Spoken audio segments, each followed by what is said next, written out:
وبركاته. إن الحمد لله نحمده ونستعينه ونستغفره ونعوذ بالله من شرور أنفسنا ومن سيئات أعمالنا. من يهده الله فلا مضل له ومن يضلل فلا هادي له.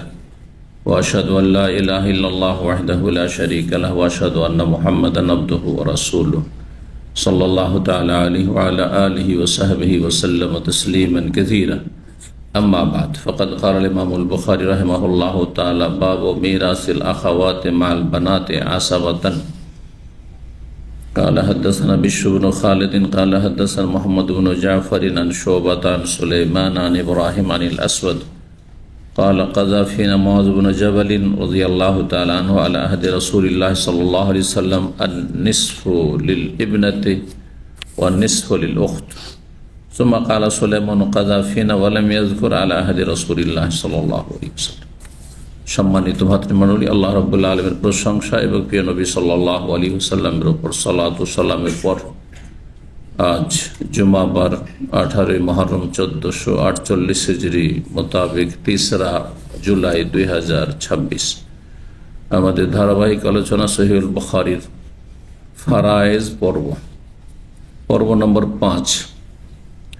ফারায়েজ মৃত ব্যক্তির মাইয়াতের পরিত্যক্ত ধন সম্পদের ভাগ বন্টন।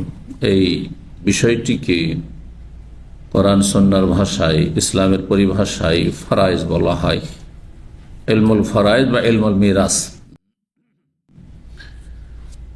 এই ফারায়েজ পর্বের অধ্যায় নম্বর 12 থেকে আজকে আমরা শুরু করব।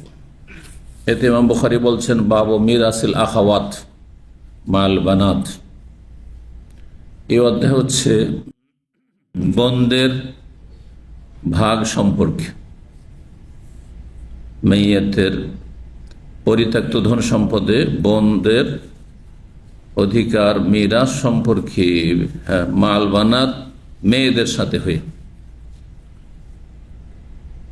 আর সেটি হবে আসাবাতান, আসাবা হিসাবে বা আসাবাতুন, মানে বোনেরা হচ্ছে মৃত ব্যক্তির বোনেরা হচ্ছে মৃত ব্যক্তির মেয়েদের সাথে যদি থাকে তারা, তাহলে আসাবা হিসাবে তারা ভাগ পাবে। এখন আসাবা কি, যারা গত আলোচনাগুলিতে ছিলেন নিশ্চয় আলোচনা হয়েছে, তাই না? আসাবা কাদেরকে বলা হয় তাহলে শুনি। যারা গত আলোচনাগুলিতে ছিলেন শুনেছেন যে যারা মাইয়াতের ধন সম্পদে ভাগ পায় তারা কয়েক রকমের। তার মধ্যে দুটো তো শুনিয়েছিলাম, তাই না? আজকে তৃতীয়টাও শোনাবো ইনশাআল্লাহ, কারণ আজকে সেই বিষয়টি আসবে। হ্যাঁ বলেন, কার জানা আছে? সোমবার, মঙ্গলবার, বুধবারে যারা দর্শে হাজির হয়েছেন আলোচনা হয়েছে। মাশাআল্লাহ। কি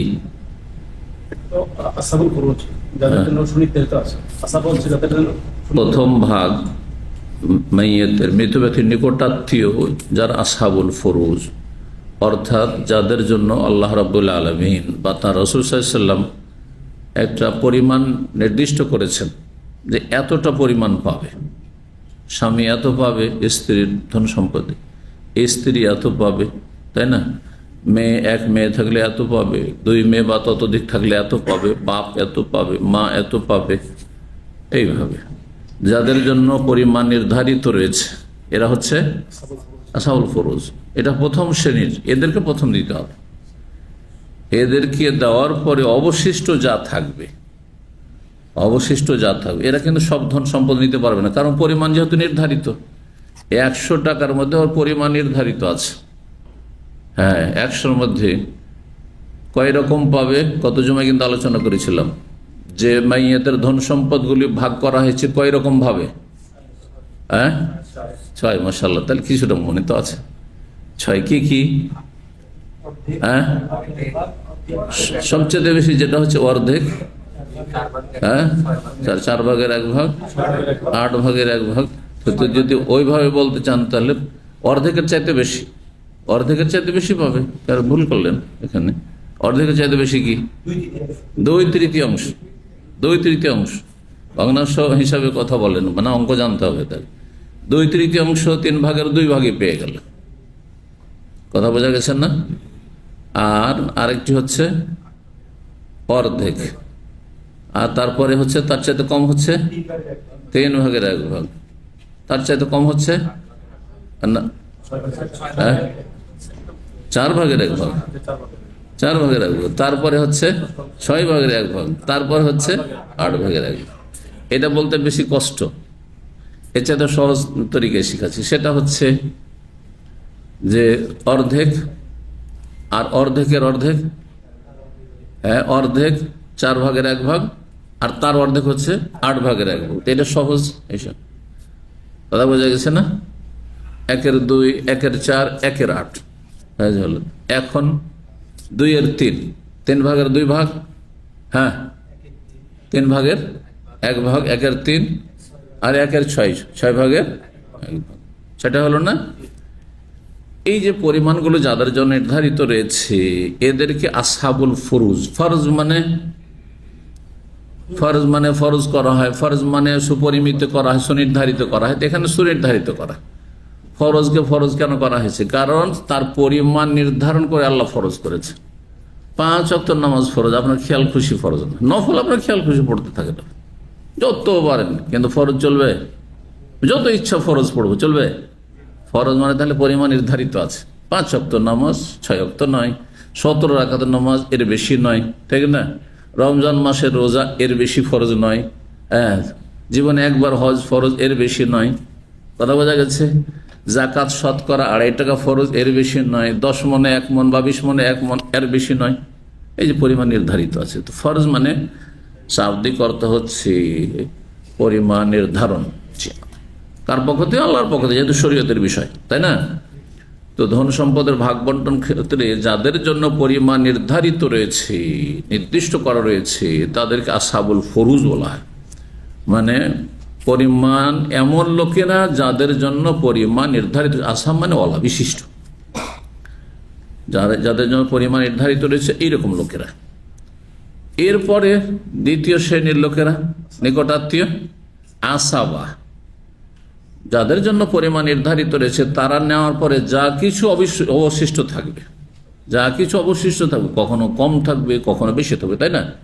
কারণ যাদের জন্য পরিমাণ নির্ধারিত তারা কয়েকজন হইলে অনেক নিল, বা এমন ব্যক্তি যে অল্পই শুধু পাবে, 8 ভাগের 1 ভাগ, যেমন স্ত্রী আর স্বামী মারা গেছে, ছেলে মেয়ে আছে, তাহলে সবচেয়ে কম পাবে 8 ভাগের 1, তাই না? 2 আনা মাত্র 16 আনাতে, তাহলে বেশি বাকি থাকলো। এখন 2/3 যদি নিয়ে নেয়, 2 মেয়ে আছে, তাহলে কত পেয়ে গেল? 2/3, তাহলে 3 ভাগের 2 ভাগই চলে গেল, সামান্য কত বাঁচল? 3 ভাগের 1 ভাগ বাঁচল, অথচ মাত্র 2 জন মেয়ে হয়তো। তাহলে এই যে 3 ভাগের 1 ভাগ মাত্র বাঁচলো, এটা পাবে কারা? আসাবারা। তাহলে আসবা এমন নিকট আত্মীয় মাইয়াতের বা যে কোনো ব্যক্তির, কারণ প্রত্যেক আমরা কেউ মাইয়াত হয়ে গেছে, মারা গেছে, আর কেউ মারা যাবে, জি।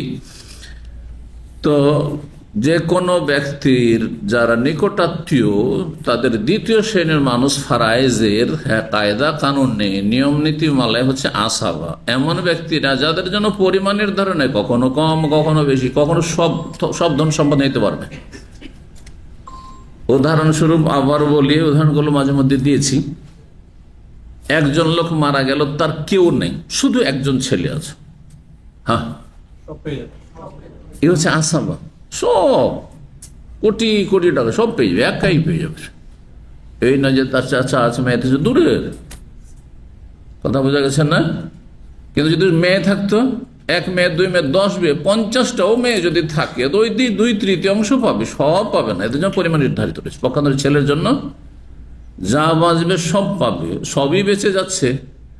আর এমন কেউ নেই নিকটাত্মীয় যাদের জন্য পরিমাণ নির্ধারিত থাকবে, তাহলে সব নিতে পারবে। একজন লোক মারা যাচ্ছে, আর একটি উদাহরণ, শুধু তার বাবা আছে, প্রবাসে এসছে, অবিবাহিত, স্ত্রী নেই, মাও নেই, হ্যাঁ, আর আছে তো দূরের আছে, ভাইয়েরা আছে, কিন্তু বাপ আছে, বাপ থাকলে ভাইয়েরা পাবে না, বুঝতে পেরেছেন? শুধু বাবা আছে, ধন সম্পদ ধরেন আপনার মিলিয়ন মিলিয়ন, বড় ইনভেস্টার সৌদি আরবে, হ্যাঁ আছেন অনেক বাংলাদেশি, কিন্তু আল্লাহ জনবল দেয়নি, হয়তো পয়সা দিয়েছে, কিন্তু অনেক আছে পয়সা আছে কিন্তু নিকট আত্মীয় নেই। এত টাকা পয়সা কে নিবে রে, পরে নেবে। হ্যাঁ, বাবাও যদি না থাকে, কেউ নাই কাছের, শুধু চাচা আছে, কত কষ্ট লাগবে চাচাকে দিতে, কিন্তু চাচা সবই নিতে পারবে। কাছের কেউ না থাকলে, কেউ নেই, চাচা তো ভাই আছে, সবই নিতে পারে যদি আল্লাহ এরকমই করে আপনাকে, তাহলে জি এখানে আপনার কোনো হস্তক্ষেপ চলবে না।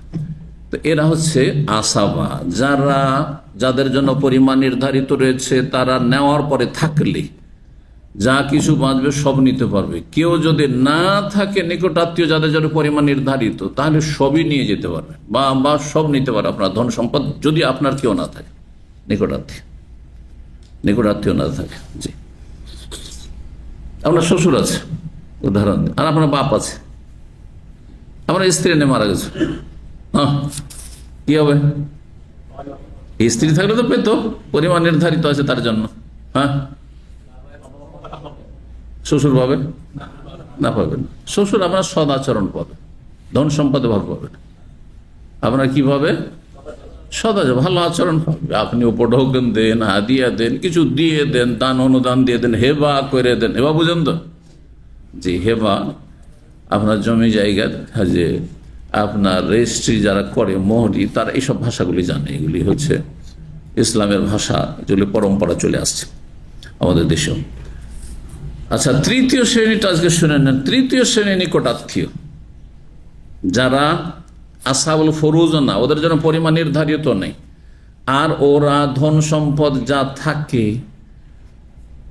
অবশিষ্ট তা সব নিতে পারবে, এই পর্যায়েও পড়ে না, এই পর্যায়ে পড়ে না, তৃতীয় পর্যায়ে পড়ছে। কিন্তু মাইয়াতের নিকট আত্মীয়, তোরা মাইয়াতের কে নিকট আত্মীয়, এরা পাবে না? পাবে না। মানে এরা কারা আপনারা চিন্তা করুন তো দেখি, যে পরিমাণও নির্ধারণ নেই, আর কি নেই, যা কিছু হ্যাঁ অবশিষ্ট থাকে তাও নিতে পারছেন না, মানে এইরকম পর্যায়ের নয় তারা, কিন্তু তারা আত্মীয়, নিকট আত্মীয়, দূরের আত্মীয় একবারে না, নিকট আত্মীয়। বংশের গিয়ে 7 পুরুষে মিলছে এরকম নয়, বুঝতে পারছেন? আর 7 পুরুষের শাখা দিয়ে নামছে, 5 পুরুষ 4 পুরুষের শাখা দিয়ে নেমে ওই চাস্তোর ভাই, এরকম নয়। কথা বলছেন? এমন কেউ আছে যারা নিকট আত্মীয়, কিন্তু এই প্রথম 2 শ্রেণীতে পড়ছেন না, আসহাবুল ফরুজও না, আর কে না, আসাবাও না। কে হইতে পারে? সৎ ভাই না। আর এই সৎ ভাই একবারে নিজের ভাইয়ের রিপ্লেসমেন্ট। ভাই যদি নিজের না থাকে, সৎ ভাই সব নিয়ে যেতে পারে। দাদা বুঝতে পেরেছেন? বৈমাত্রীয় ভাই কাছের না, বৈপিত্রীয় ভাই কাছের? হ্যাঁ, মানে মায়ের দিক থেকে যা সম্পর্ক, এক মায়ের পেটের, কিন্তু বাপ দুটা, ওই ভাই কাছের না? বাপ এক আর মা দুটো কাছের? বাপ এক কাছের। দাদা বুঝতে পেরেছেন? অধিকাংশ লোক বোঝানো বলছে মায়ের খাতির বেশি, আর সব জায়গায় মা যেহেতু দুর্বল, সেই জন্য মায়ের ব্যাপারে নবী সাল্লাল্লাহু আলাইহি ওয়াসাল্লাম 3 বার বলেছেন। তার মানে এই না যে মায়ের আদেশ আগে পালন করব আর বাবার আদেশ পরে না। বাবা আপনার হাকিম, আপনার শাসক, মা শাসক না আপনার। সুতরাং বাপ যদি বলে মাদ্রাসায় পড়তে হবে, আর মা বলছে স্কুলে পড়াবো, এরকম খারাপ মেলার পরিবারে আছে। কিন্তু ভালো একজন আলেম ছিলেন, শাইখুল হাদিস, তার একটিও ছেলে আলেম করতে পারেনি দেশে। আজকের থেকে 40-50 আগের আমাদের ওস্তাদ ছিলেন, যিনি বড় শাইখুল হাদিস ছিলেন, মানে ওস্তাদ পর্যায়ের আর কি, 86 ওস্তাদ না, পারেননি।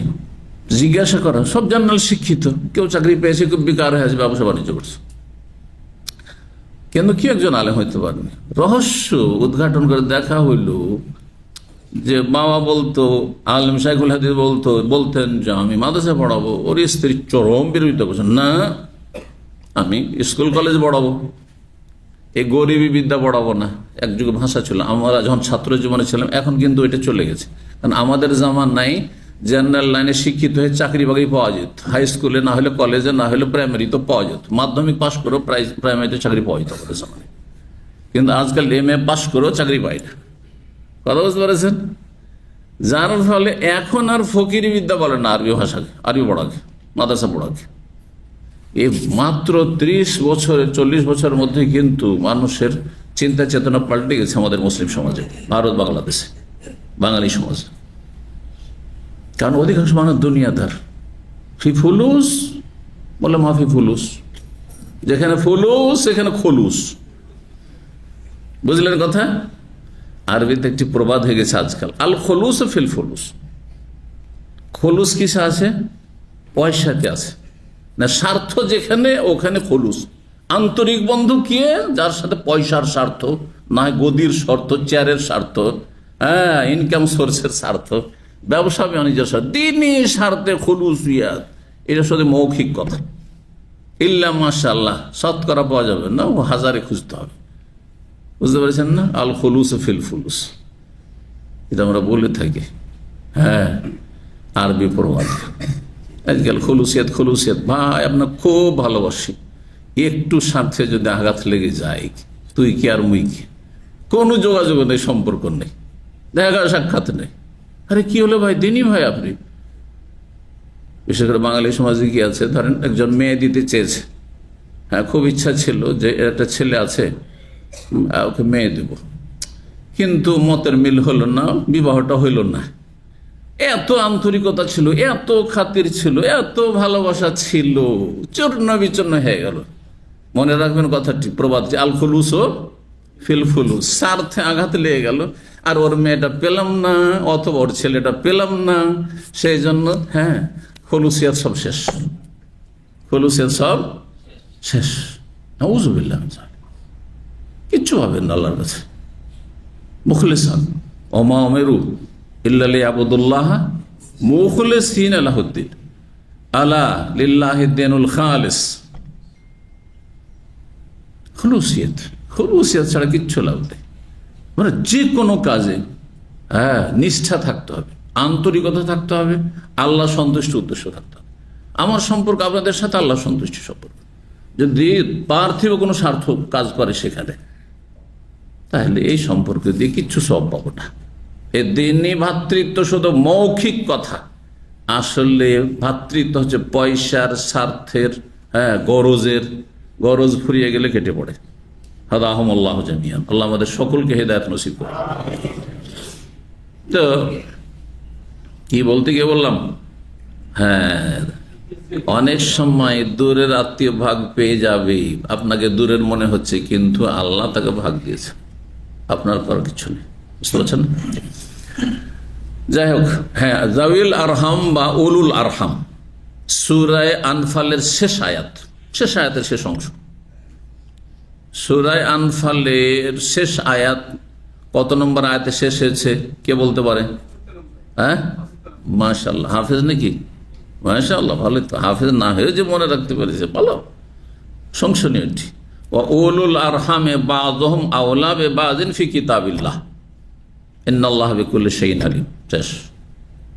উলুল আরহাম, নিকট আত্মীয়রা একে অপরের ক্ষেত্রে বেশি অধিকার রাখে। বাযুহুম আওলা, আওলা মানে বেশি নিকটের, একজন অপরজনের বেশি নিকটবর্তী, কাছের, ফি কিতাব, আল্লাহর বিধানে। আল্লাহর বিধান হচ্ছে যে ঘনিষ্ঠ বন্ধু কেউ হোক না কেন, দুনিয়ার যে কোনো স্বার্থ, আপনার জিরো থেকে হিরো হওয়ার পিছনে তার সাথে পার্টনারশিপ অথবা তার সহযোগিতা, তার সার্ভিস সাপোর্ট, তার আর্থিক সহযোগিতা, এইরকম খাতির যে আমি কিছুই ছিলাম না, এত দূর গেছি তার ওসিলে। তারপর আপনার ধন সম্পদে সে ভাগ পাবে না যে আপনার এত দরদি ছিল, এত উপকারী ছিল, হ্যাঁ, আপনার স্বার্থে কাজে এসেছে। পাবে কে? উলুল আরহাম পাবে। উলুল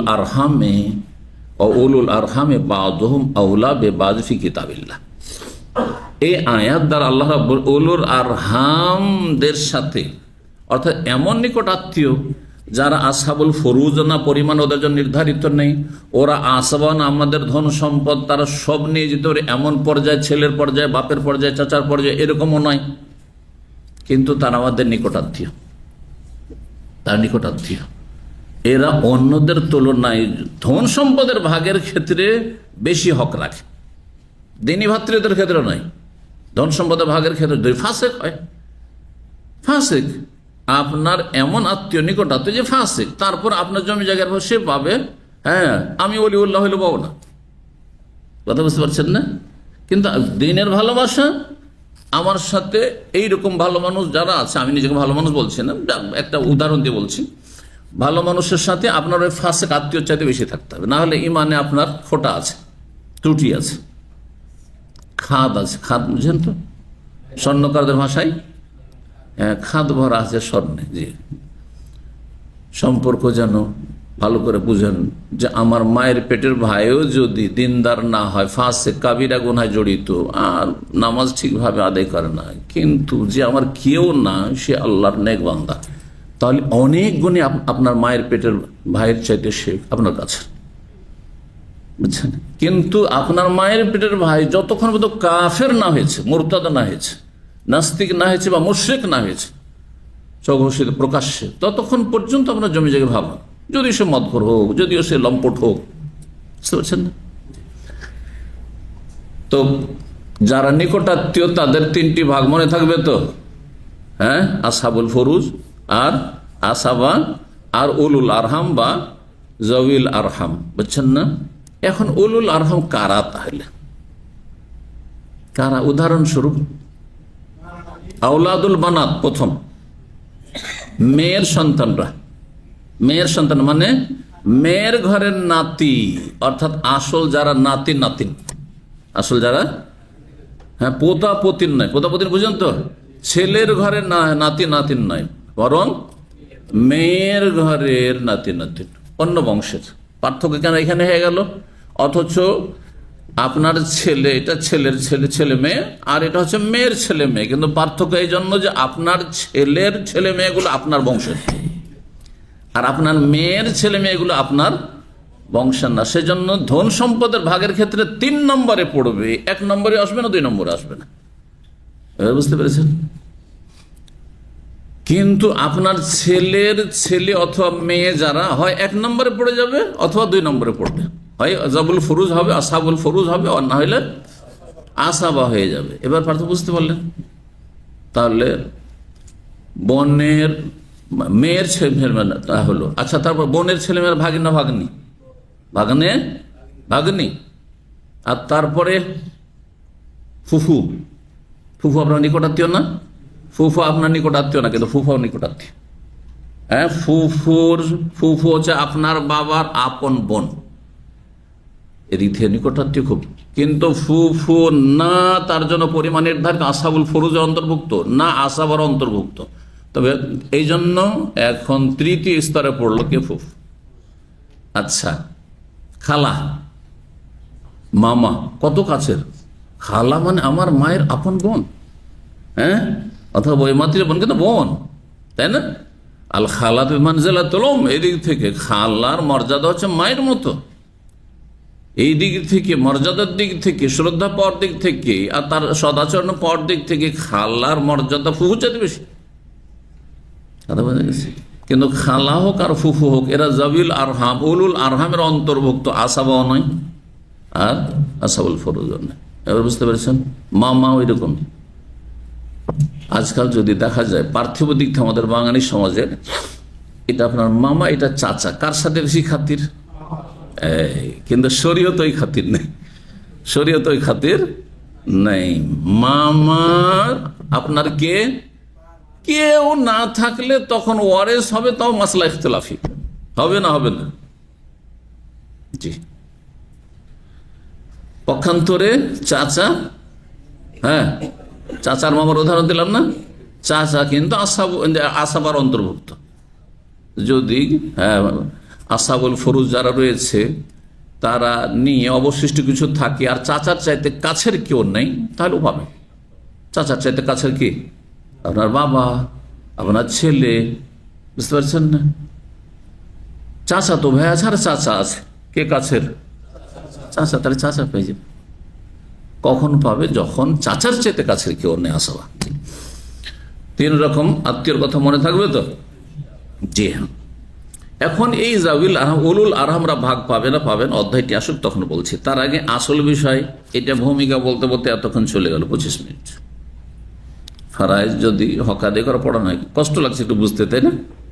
হ্যাঁ, কিন্তু আমি তো একটু মজা করে বলছি আপনাদেরকে, যাতে করে উদাহরণ দিয়ে দিয়ে যাতে খুব সহজে বুঝতে পারছেন, একটু হালুয়া করে খাওয়াইতে চাইছি, শক্ত ভাত না।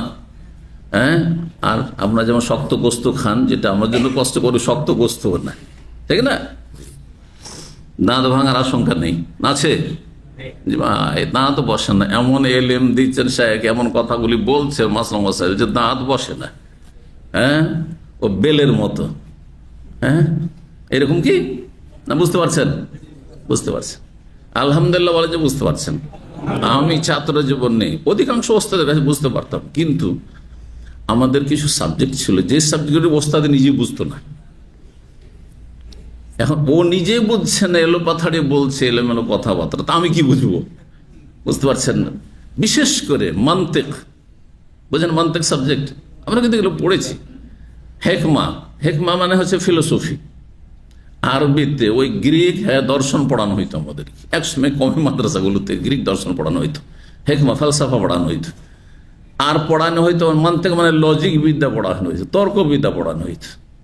উস্তাদ বলেই যাচ্ছে, বলে যাবো, নিজে কিছু বুঝে না। তখন আমার বয়স 16। চিন্তা করলাম যে আমার ব্রেনের দোষ, যে আমি মানে আমার ধারণ ক্ষমতা নিয়ে বুঝতে পারছি না, নাকি ওস্তাদের পাঠদানের শিক্ষাদানের দোষ।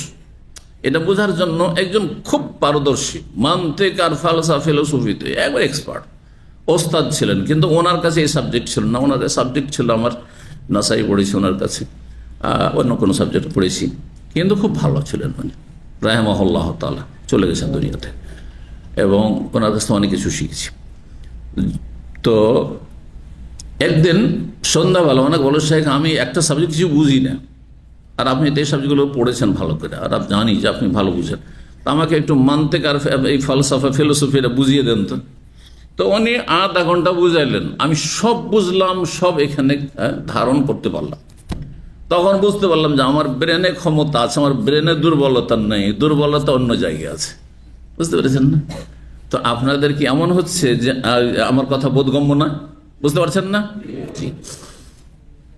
আপনাদের প্রত্যেকের আপন আপন জায়গা থেকে 3 শ্রেণীর নিকট আত্মীয় রয়েছে। এরা শুধু আত্মীয় বললে ভুল হবে, এরাকে নিকট আত্মীয়, কারণ দূরের আত্মীয় ছাড়া আছে, আরো আছে দূরের।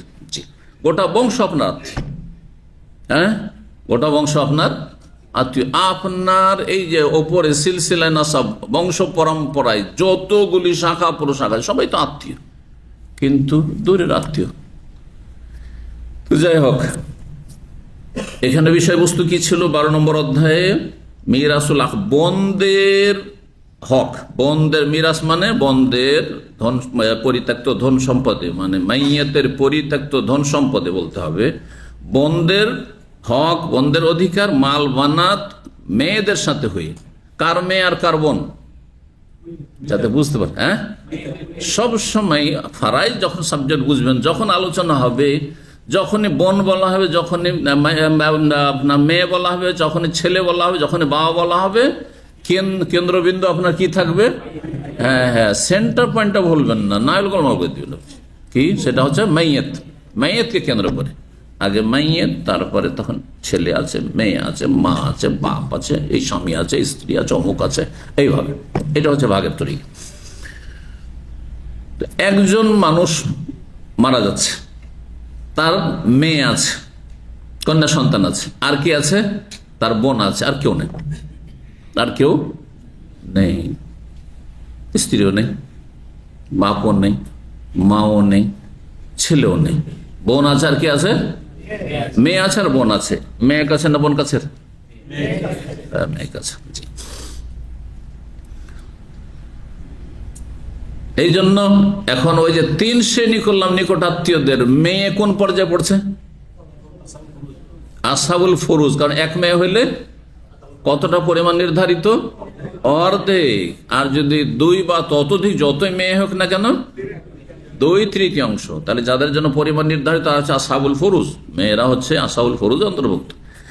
আর বোন, বোন এখানে মেয়ের সাথে পড়লে আসাবা, মেয়ের সাথে হইলে কি? আসাবা। আসাবার 6741 নম্বর হাদিস। হাদিস বর্ণনা করছেন প্রখ্যাত তাবি আসওয়াদ বিন ইয়াজিদ। তিনি বলেন কাযা ফিনা মুআয বিন জাবাল রাদিয়াল্লাহু আনহু, সাহাবী মুআয বিন জাবাল রাদিয়াল্লাহু আমাদের মাঝে ফয়সালা দিয়েছিলেন আলা আহদে রাসূলিল্লাহ সাল্লাল্লাহু রাসূলুল্লাহ সাল্লাল্লাহু আলাইহি ওয়াসাল্লামের আমলে, মানে জীবদ্দশায়। তাহলে রসুল আছেন তো মুআয বিন জাবাল কেন ফয়সালা দেবে? যদি কেউ জিজ্ঞাসা করে আপনাকে, রসুলের সামনে কি অন্য কোন সাহাবীর ফয়সালা দেওয়ার অধিকার ছিল? হ্যাঁ, সামনে ছিল না, কিন্তু চোখের আড়ালে ছিল না, ছিল না। এখন আমি ধরেন আপনাদের মধ্যে আপনাদের ওস্তাদ, কারণ আমার সামনে আপনাদের কেউ ফতোয়া দেবে, এটা জায়েজ নাই। কথা বলছেন না? বলছি মোটেই উচিত নাই। যদি আলেম না থাকে ঠিক হয়, আমার পর্যায়ের বা 19-20 যদি থাকে তো ঠিক আছে, কিন্তু যারা ওই রকম না তাদের জন্য জায়েজ নাই। কিন্তু এখন চোখের আড়ালে আমাদের একজন কোন সিনিয়র ছাত্র এমন জায়গায় আছেন যেখানে আমি নেই, আর ওখানে ওর চাইতে বেশি আর বড় আলেম আর কেউ নেই। এখন মাসলা দিতে হবে, মাসলা জানা আছে, মাসলা বলতে হবে, মাসলা তার নিশ্চিত জানা আছে। সে বলতে পারবে না? পারবে না? পারবে। এটা সুন্নাত না বেদাত বলতে পারবে না? এটা শিরক না জায়েজ, হ্যাঁ, এটা হালাল না হারাম নিশ্চিত জানা আছে, বলতে পারবে না? পারবে না? তো মুআয বিন জাবাল আসলে ইয়ামানের কি ছিলেন? গভর্নর ছিলেন আর দায়ীও ছিলেন। গত সপ্তাহে একটা হাদিস এসেছে যে তিনি মুআল্লিম হিসাবে গিয়েছিলেন, শিক্ষক, দায়ী হিসাবেও গিয়েছিলেন নবী সাল্লাল্লাহু আলাইহি ওয়াসাল্লামের পক্ষ থেকে, আর আমিরান সেখানকার শাসক হিসাবে গিয়েছিলেন ইয়ামানে। তো ইয়ামানের ঘটনা সেটি। মুআয বিন জাবাল রাদিয়াল্লাহু তাআলা ফয়সালা দিলেন একটি ফারায়েজের। কি ছিল? আর নিসফু লিল ইবনাতি, এক মেয়ে, একজন মারা গেছে, এক মেয়ে আছে, অর্ধেক পাবে এক মেয়ে, আর বাকি যে অর্ধেক, আর নিকটাত্মীয় একটা বোন ছাড়া কেউ নাই। তো বলছে ওয়ান নিসফু লিল উখতি, বোনকে অর্ধেক। ধন সম্পদ শেষ হয়ে গেল, তাই না? তাহলে চাচাতো ভাই যদি থাকে, নিজের বোন না চাচাতো ভাই দূরের হয়ে গেল, পাবে না ওরা, বুঝছেন না? কাছের আত্মীয় থাকতে দূরেরা পাবে না। সুম্মা কালা সুলাইমান, এই সুলাইমান ইব্রাহিম আপনার নাখঈতে বর্ণনা করেছেন, আর তিনি বর্ণনা করেছেন আসওয়াদ থেকে যে সুলাইমান, তিনি বলছেন কাযাফিনা, তিনি বর্ণনা করতে বলছেন আমাদের মাঝে তিনি এই বিচার ফয়সালা করেছিলেন বা ফারায়েজের ফতোয়া দিয়েছিলেন, কিন্তু ওয়ালাম ইয়াজকুর আলা আহদি রাসূল, তিনি এই বাক্যটি উল্লেখ করেননি যে সেটা রাসূলুল্লাহ সাল্লাল্লাহু আলাইহি ওয়াসাল্লাম আমলের ঘটনা ছিল না পরবর্তীকালের ঘটনা ছিল। কিন্তু অতিরিক্ত সহিহ সনদে কোনো কথা যদি প্রমাণিত থাকে তাহলে সেটি গ্রহণযোগ্য। এটি একটি উসুলুল হাদিস বা হাদিসের কায়দা কানুনের, মুস্তালাহুল হাদিসের একটি কায়দা। জিয়াদাতুস সিকাতে মাকবুলাতুন, নির্ভরযোগ্য ব্যক্তি যদি অতিরিক্ত কোনো কথা সংযোজন করে যে ভাই আমি এই মর্মে এইটা জানি, এই ঘটনাটা যে ঘটেছে এতে উনি যে বললেন আরো কিছু তথ্য আছে, তো বিশ্বাস করবেন না? বিশ্বস্ত ব্যক্তি যদি সংযোজন করেন তাহলে বিশ্বাস করব, কিন্তু একজন যদি আমল করে বিশ্বস্ত না, মিথ্যা কথা বলে, তাহলে আমরা সন্দিহান হয়ে যাব, বিশ্বাস করবো না। তাহলে তখন সহিহ যঈফের মাসলা চলে আসবে। 6742 নম্বর হাদিস। হাদিস বর্ণনা করছেন আব্দুল্লাহ বিন মাসউদ রাদিয়াল্লাহু তাআলা আনহু থেকে হুযাইল, তিনি বলছেন কাল আব্দুল্লাহ বিন মাসউদ রাদিয়াল্লাহু তাআলা আনহু একটি ফয়সালা দিয়েছেন কুফায়, কারণ সেই জমানায় তিনি কুফায় থাকতেন। লা আখযান্না ফিহা বিকাযাইন নবী, নবী সাল্লাল্লাহু আলাইহি ওয়াসাল্লামের ফয়সালা অনুযায়ী আমি ফয়সালা করব ফারায়েজের ক্ষেত্রে। কি ঘটনা ছিল? লিল ইবনাতি নিসফু, এই ঘটনা ছিল একজন লোক মারা গেছে আর তার এক মেয়ে ছিল আর এক ছেলের মেয়ে ছিল, মানে ছেলের ঘরের নাতি বা পতিন ছিল, আর আরেক কে ছিল? বোন ছিল। আগের মশলা চাইতে একটু ভিন্ন হয়ে গেল, কিন্তু আগের মশলাতে কি করলাম আমরা? মেয়েকে অর্ধেক আর বোনকে অর্ধেক দিলাম। এখানে মেয়ে আছে আর ছেলের এক মেয়ে আছে, হ্যাঁ, আর বোন আছে। এই ক্ষেত্রে ফয়সালা কি হবে? যে বলবেন হাত তুললেন। এই হাদিস কিন্তু এর আগে গিয়েছে। হ্যাঁ, কি হবে? মেয়ে অর্ধেক, হ্যাঁ, আর কেমন করে এটা হবে? ওইটা তো হবে, কিন্তু কেমন করে সেটা? কতটা দিব এই ছেলের ঘরের, হ্যাঁ, নাতিনকে বা পতিনকে কতটা দেব, আর বোনকে কতটা দেব?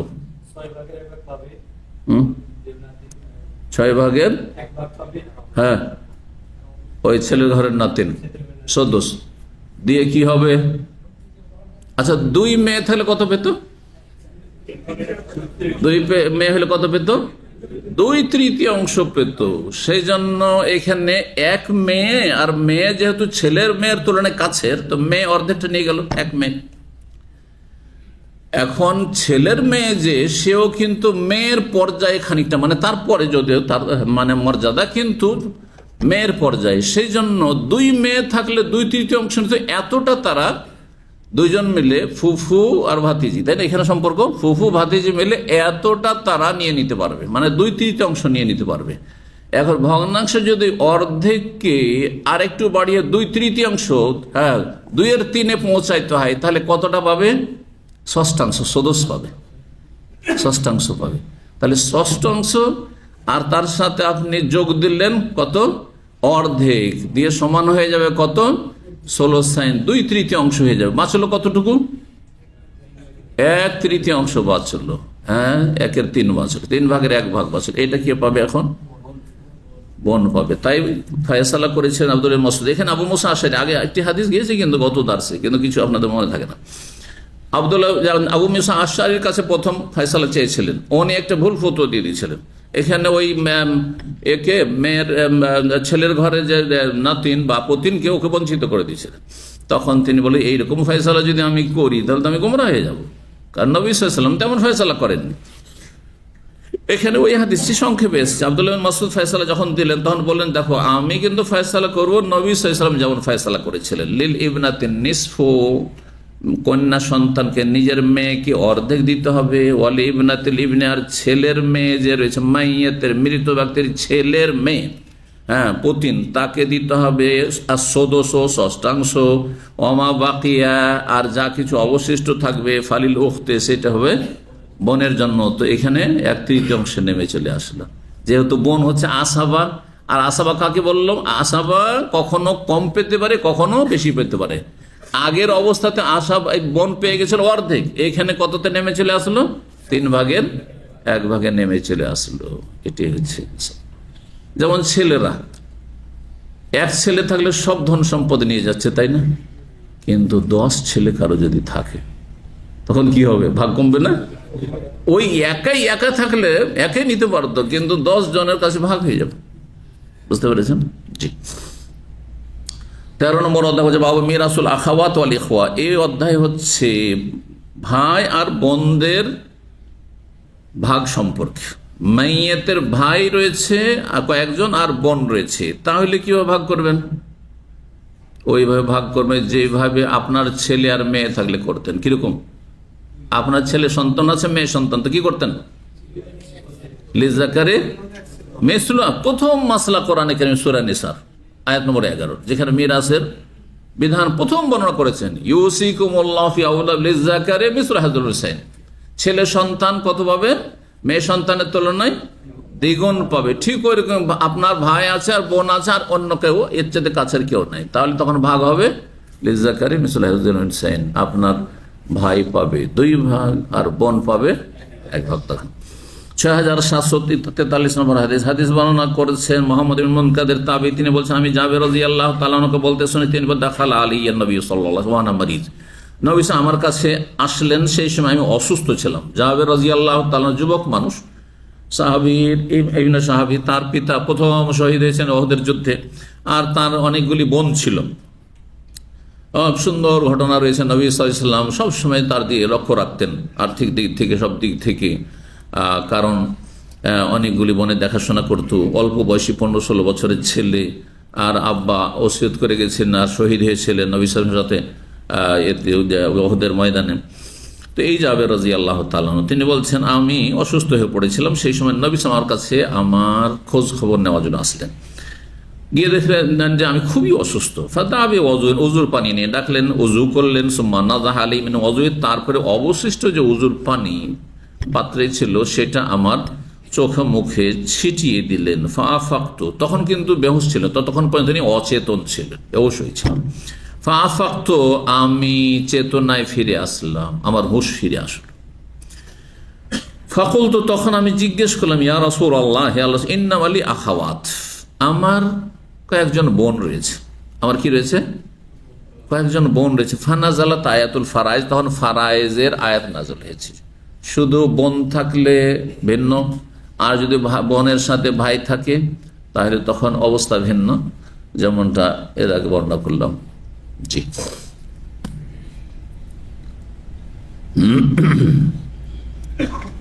বলছেন 14 নম্বর অধ্যায়, বাবুনি অধ্যায় ইস্তাফতুনাকা কুলিল্লাহু ইফতিকুম ফিল কালালা ইন ইমরুন হালাকা লাইসা লাহু ওয়ালাদ ওয়া লাহু উখতুন ফালাহা নিসফু মা তারাক ওয়া হুয়া ইয়ারিসু ইন লাম ইয়াকুন লাহু ওয়ালাদ ফাইন কানাত সানাতান ফালাহুম সুলুসান মিম্মা তারাক ওয়া ইন কানু ইখওয়াতান রিজালান ওয়া ইসআন ফালিযাকারি মিসলু হাযিল উনসায়াইন ইউবাইয়িনুল্লাহু লাকুম আন তাযিল্লু ওয়াল্লাহু বিকুল্লি শাইইন আলিম। সূরা নিসা আয়াত নম্বর 176 পুরোটা দিয়ে একটা অধ্যায় নিয়েছেন মুফাসসিরুন। এতেই মাসলা রয়েছে, আর একটি হাদিস রয়েছে। মাসলা হচ্ছে কালালার মাসলা। এটি ফারাইজের ভাষায় কি বলা হয়? কালালা। কোরআনে কারিমে রয়েছে, আর ওই শব্দটিকে দিয়ে ফারাইজে কালালার মাসলা। আল্লাহ বলছেন ইস্তাফতুনাকা, হে নবী তোমাকে তারা ফতোয়া জিজ্ঞেস করছে, মাসলা জিজ্ঞেস করছে। কুলিল্লাহ, হে নবী তুমি বলে দাও, আল্লাহ ইফতিকুম, আল্লাহ তোমাদেরকে ফতোয়া দিচ্ছেন। তাহলে ফতোয়া দেওয়া কার কাজ? আল্লাহর কাজ। আল্লাহর কথা ছাড়া বা রসুলের কথা ছাড়া আপনি নিজের পকেট থেকে ফতোয়া দেওয়ার কোনো অধিকার রাখেন। ফতোয়া দেওয়া কি ইমাম ইবনুল কাইয়িম রাহিমাহুল্লাহর একটি গ্রন্থ, একটি কিতাব, খুব প্রসিদ্ধ কিতাব। সেই কিতাবটির বিষয়বস্তু, হেডলাইন, নাম, এই নামে তিনি ফতোয়াকে কি বলেছেন? আল্লাহর পক্ষ থেকে স্বাক্ষর করা বলেছেন। এলামুল মুওয়াক্কিন আন রব্বিল আলামিন।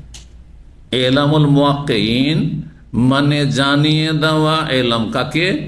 স্বাক্ষরকারীদেরকে। কার পক্ষ থেকে তারা স্বাক্ষরকারী? আল্লাহর পক্ষ থেকে।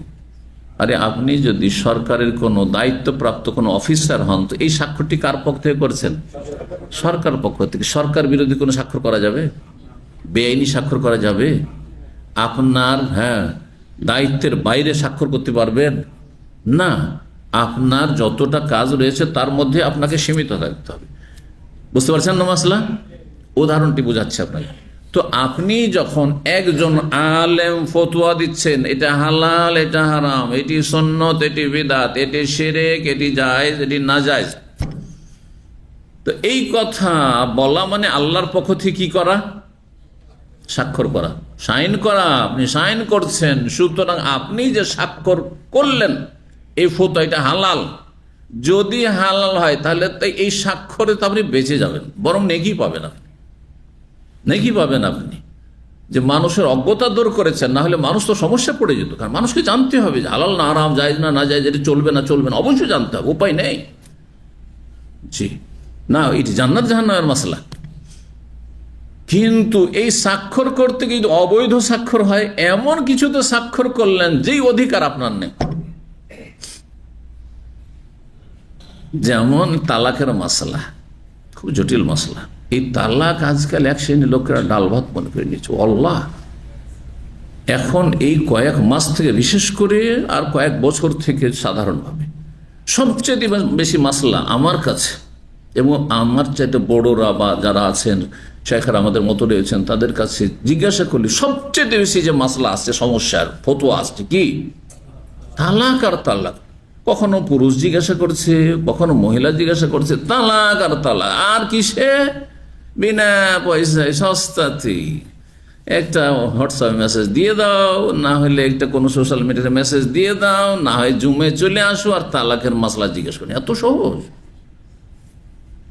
ইমাম শাইখ ইবনে বাজ রাহিমাহুল্লাহ তিনি কখনো, তখন সোশ্যাল মিডিয়ার যুগ ছিল না তার জামানায়, কিন্তু টেলিফোন ছিল, টেলিফোনে তালাকের প্রশ্নই উঠে না। বরং একাজদ্দিন, তার যে তিনি যেহেতু সৌদি আরবের গ্র্যান্ড মুফতি ছিলেন, আর তার আগে তিনি ইদারাতুল বহুসের তিনি প্রধান ছিলেন, সৌদি আরবের সবচেয়ে বড় আলেম বিংশ শতাব্দীতে। তো ধরেন এক তালাকের মাসলা জিজ্ঞেস করতে শুধু একজন পুরুষ এসছে, তার স্ত্রীকে নিয়ে আসেনি, ফতোয়া দিতেন না তিনি, এতটা সতর্কতা অবলম্বন। শুধু একজন মহিলা এসছে তালাকের মাসলা জিজ্ঞাসা করতে, তার স্বামী আসেনি, দিতেন না। দুইজনে এসে সামনে বসো আর দুইজনে বিবৃতি শুনি। কারণ হতে পারে যে একজন পুরুষ তার স্ত্রী রক্ষা করার জন্য কিছু মিথ্যার আশ্রয় নিচ্ছে, হ্যাঁ, এমন কিছু তথ্য বেরিয়ে আসবে তার স্ত্রীকে জিজ্ঞাসা করলে তার সামনে, অথবা তার স্ত্রী কিছু মিথ্যা তথ্য দিচ্ছে, হতে পারে না? একটুর জন্য হালাল হারাম হয়ে যাবে আর হারাম হালাল হয়ে যাবে।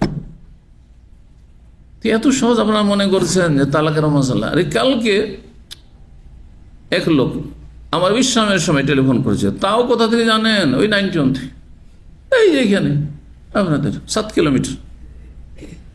দামামের লোক টেলিফোন করলে তো আমার একটু প্রেশার বাড়তে লাগে। রাগ করবেন না, রাগ করবেন না। দামামের লোক এইখানে আসার সুযোগ আছে, আছে না নেই? জোবাইল থেকে আলহামদুলিল্লাহ ভাইরা এসেছেন, আমার জাযাকুমুল্লাহ। রিয়াজ থেকে ভাই এসেছেন, মাঝে মাঝে অন্য দেশ থেকে এসে, কাতার থেকে এসে থাকছেন, বাহরাইন থেকে, বিভিন্ন দেশ থেকে এসে থাকছেন। হ্যাঁ, টেলিফোনে ওরা যোগাযোগ, যারা হয়তো আসতে পারছেন না, এখানকার বাইরে থাকে। আর আপনারা যদি টেলিফোন করেন তো বাকিদেরকে বঞ্চিত করা হবে না? এত সময় দেবো কোথায়? হ্যাঁ, তো এটা মোটেই যুক্তিসঙ্গত নেই। তো একটু গরম হইলো, দেখছি যে না, দাওয়াতের ক্ষেত্রে আবার সবর করা অত্যন্ত জরুরি, অথবা সবসময় মনে রাখি। কারণ যদি একটু শক্ত ভাষা হয়ে যায়, তাহলে ও হয়তো হেদায়েতের রাস্তা থেকে এমন বিচ্যুত হয়ে যাবে, শুনবই না, এইসব আলেমদের কথা শুনবো না, আমার একটি খারাপ আচরণ হতে পারে না, পারে না। যার ফলে সবর করলাম। কোথা থেকে জিজ্ঞাসা করলাম যে ওরকম মনটা আমার ভালো থাকবে না, মনে মনে আমি মনটা খারাপ করব, এটার জন্য জিজ্ঞাসা করলাম। বলছে দাম্মা, কোথায় দাম্মা? মাঝে মাঝে বলি বাদিয়াত, মাঝে মাঝে বলি যে মদিনাতুল নববী, যে এখানে কি জায়গা থাকে, আল্লাহ হিদায়াত করুক। হ্যাঁ, 10 মিনিট 15 মিনিটে হেঁটে আসা যায়, হেঁটে আসা যায় বিনা পয়সাতে। তো তারপরে আমি বুঝতে পারছি একটা খুব জরুরি মশলা আছে। আমি বললাম তালাক? বলছে হ্যাঁ ওই রকমই। এখন আমি জিজ্ঞাসা করি, কেউ যদি একটা গুরুত্বপূর্ণ মশলা আছে, তাহলে সাথে সাথে জিজ্ঞাসা করি তালাক, যে হ্যাঁ, বল একবারে হ্যাঁ। অন্যগুলোকে গুরুত্বপূর্ণ মনে করেন না, কারণ এখানে স্ত্রী যাবো বা স্বামী যাবো, একজনের গরজ আছে থাকার, আর একজনের হয়তো গরজ নাও থাকতে পারে, বা উভয়েরই গরজ আছে, বুঝতে পারছেন না? এখানে দুনিয়ার স্বার্থ আছে, সেই জন্য মাসলা জানা জরুরি। এদিকে শিরক করছে, বেদাত করছে, মিলাদ করছে, মাজারে যাচ্ছে, হ্যাঁ, আর এই 40 করছে, কত রকম বেদাত করছে, জিজ্ঞাসা কর ধারে না। কারণ ওটা ধারের বিষয়, ও জান্নাত আর জাহান্নাম অনেক দূরে। মক্কার কাফের আলকারা জুম্বাই ধারে, এটা অনেক দূর, কোথায় পরকাল রাখে? তো ওই রকম হয়ে গেছে বিষয়টি আসলে, মোটেই না। আগে ওগুলোকে বেশি গরজ করতে হবে। তো ভাইরা, হালাল হারামের বিষয়টি, ফতোয়া দেওয়ার বিষয়টি অত্যন্ত জটিল। আপনি তো আমার নাম দিয়ে আল্লাহর কাছে হয়তো বেঁচে যাওয়ার চেষ্টা করবেন, যে শেখ তো আমাকে টেলিফোনে বলেছিলেন যে আমার বিবি হালাল, আর আসলে হারাম ছিল, কিন্তু ফাঁসলাম তো আমি। তুমি এরকম ফতোয়া দিলে কেন? তদন্ত না করে, হ্যাঁ, দুই পক্ষের কথা না শুনে, অথবা সামনে না ডেকে, জিজ্ঞাসাবাদ বিভিন্ন রকম না করে, হবে না? তা আমি আপনার জন্য জাহান্নামে যাব? খুব সহজ ভাষা এই কথা, কিন্তু আমি কয়েকজন ভাইকে অনেকে বলেছি, যখন বারবার বলছি একটু বলে দেন, একটু সামান্য একটু বলে দেন, হ্যাঁ বলে দেন, কাউকে পাচ্ছে না, একটু টেলিফোনে বলে দেন। বলে আপনি জান্নাতে চলে যাবেন আর আমি জাহান্নামে যাব? কারণ আল্লাহকে গিয়ে বলবেন যে সে একটু হালাল করেছে, কথা বুঝতে পারছেন না? আমি আপনার জন্য কেন জাহান্নামে যাবো? আমি এই রিস্ক কেন নিব? আমি আগে আমি নিজেকে বাঁচাবো, তারপরে আপনার সমস্যার সমাধান দেওয়ার চেষ্টা করবো। আল্লাহ বোঝার তৌফিক দান করেন। আমি প্রত্যেক আলেম মুফতিদের পক্ষ থেকে কথাটি বলছি, কোন মুফতি আলেম যদি আপনাকে টেলিফোনে ফতোয়া না দেয়, জানবেন যে এতে কল্যাণ আছে, ও আপনাকে সঠিকটা জানাতে চায়। জি,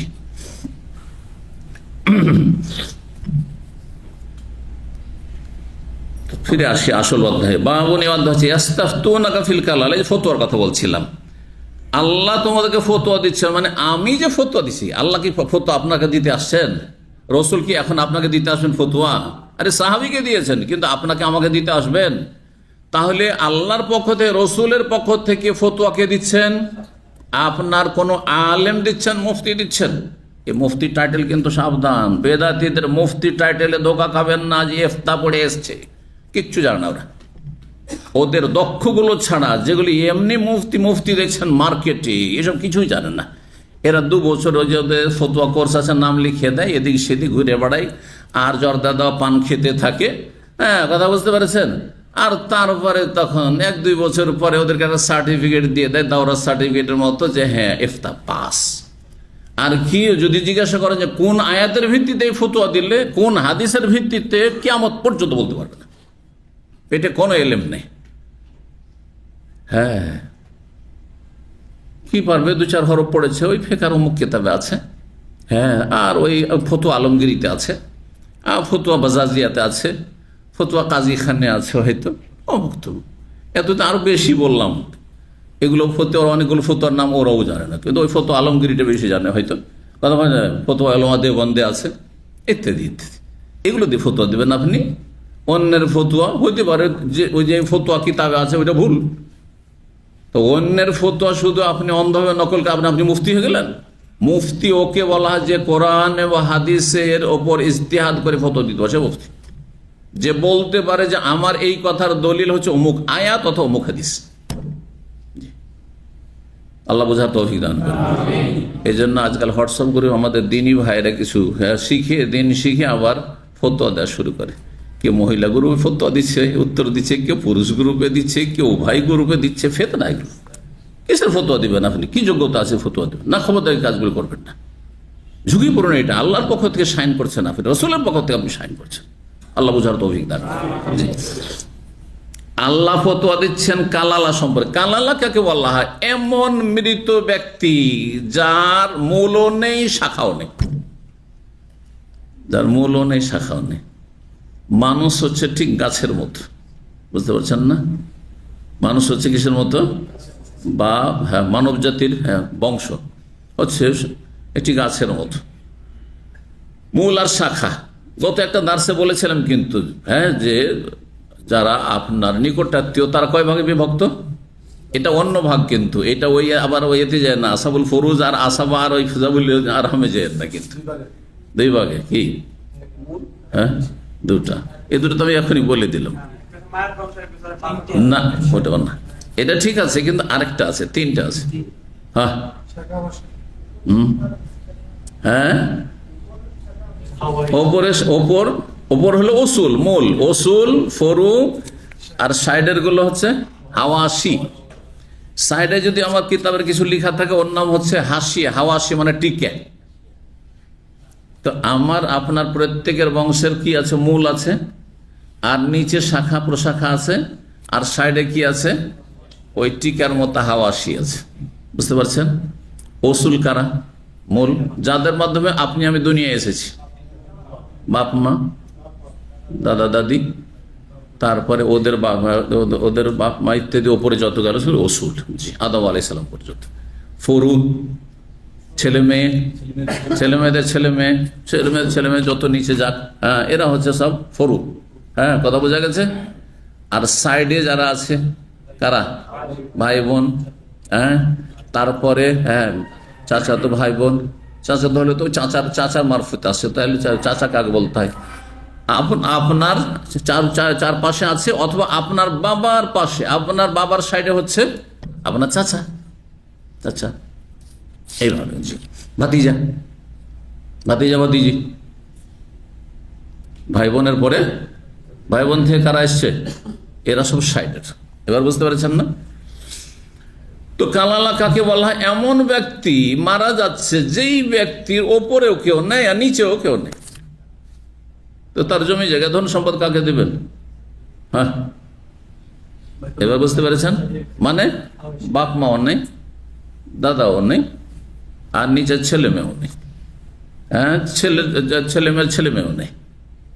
হ্যাঁ, কে আছে? হ্যাঁ, ভাই বোন আছে। হ্যাঁ, ভাই বোন আছে, বা ভাই বোনের পরে যারা দূরে হয় এরা আছে, সাইডের গুলো আছে। এ হচ্ছে কালালা ব্যক্তি, এমন মৃত ব্যক্তি মাল্লা ওয়ারিস লাহু, হ্যাঁ, মিনাল উসুল ওয়াল ফুরু, উসুলও নেই, ফুরু নেই, ওপরেও নেই, নিচেও নেই। আল্লাহ ব্যাখ্যা করে দিচ্ছেন, বলছে ইনিমন হালাকা, কোন ব্যক্তি যদি, হালাকা মানে কি হয়? হালাক হয়ে যায়। আচ্ছা, বাংলা ভাষাতে হালাক হওয়া কাকে বলে? হালাক হওয়া কাকে বলে? ধ্বংস হওয়া।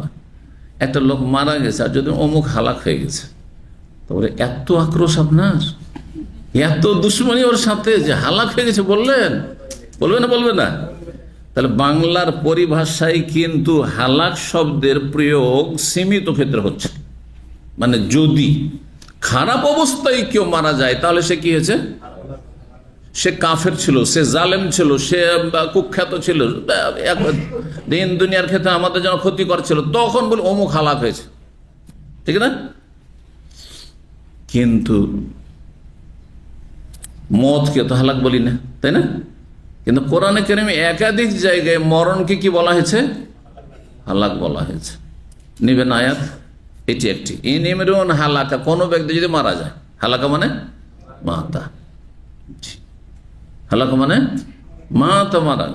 ইউসুফ আলাইহিস সালাম, এখানে তো মানে যে কোনো মানুষ ভালো হইতে পারে মন্দ হইতে পারে, কিন্তু ইউসুফ আলাইহিস সালাম নবী, আপন জামানা সবচেয়ে শ্রেষ্ঠ ব্যক্তি। আল্লাহ বলছেন হাত্তা ইজা হালাকা, যখন ইউসুফ আলাইহিস সালামকে জাতি এত ভালোবাসতো, মানুষ যখন বেঁচে থাকে মূল্যবান ব্যক্তি, তখন তার মূল্যায়ন করে না মানুষ।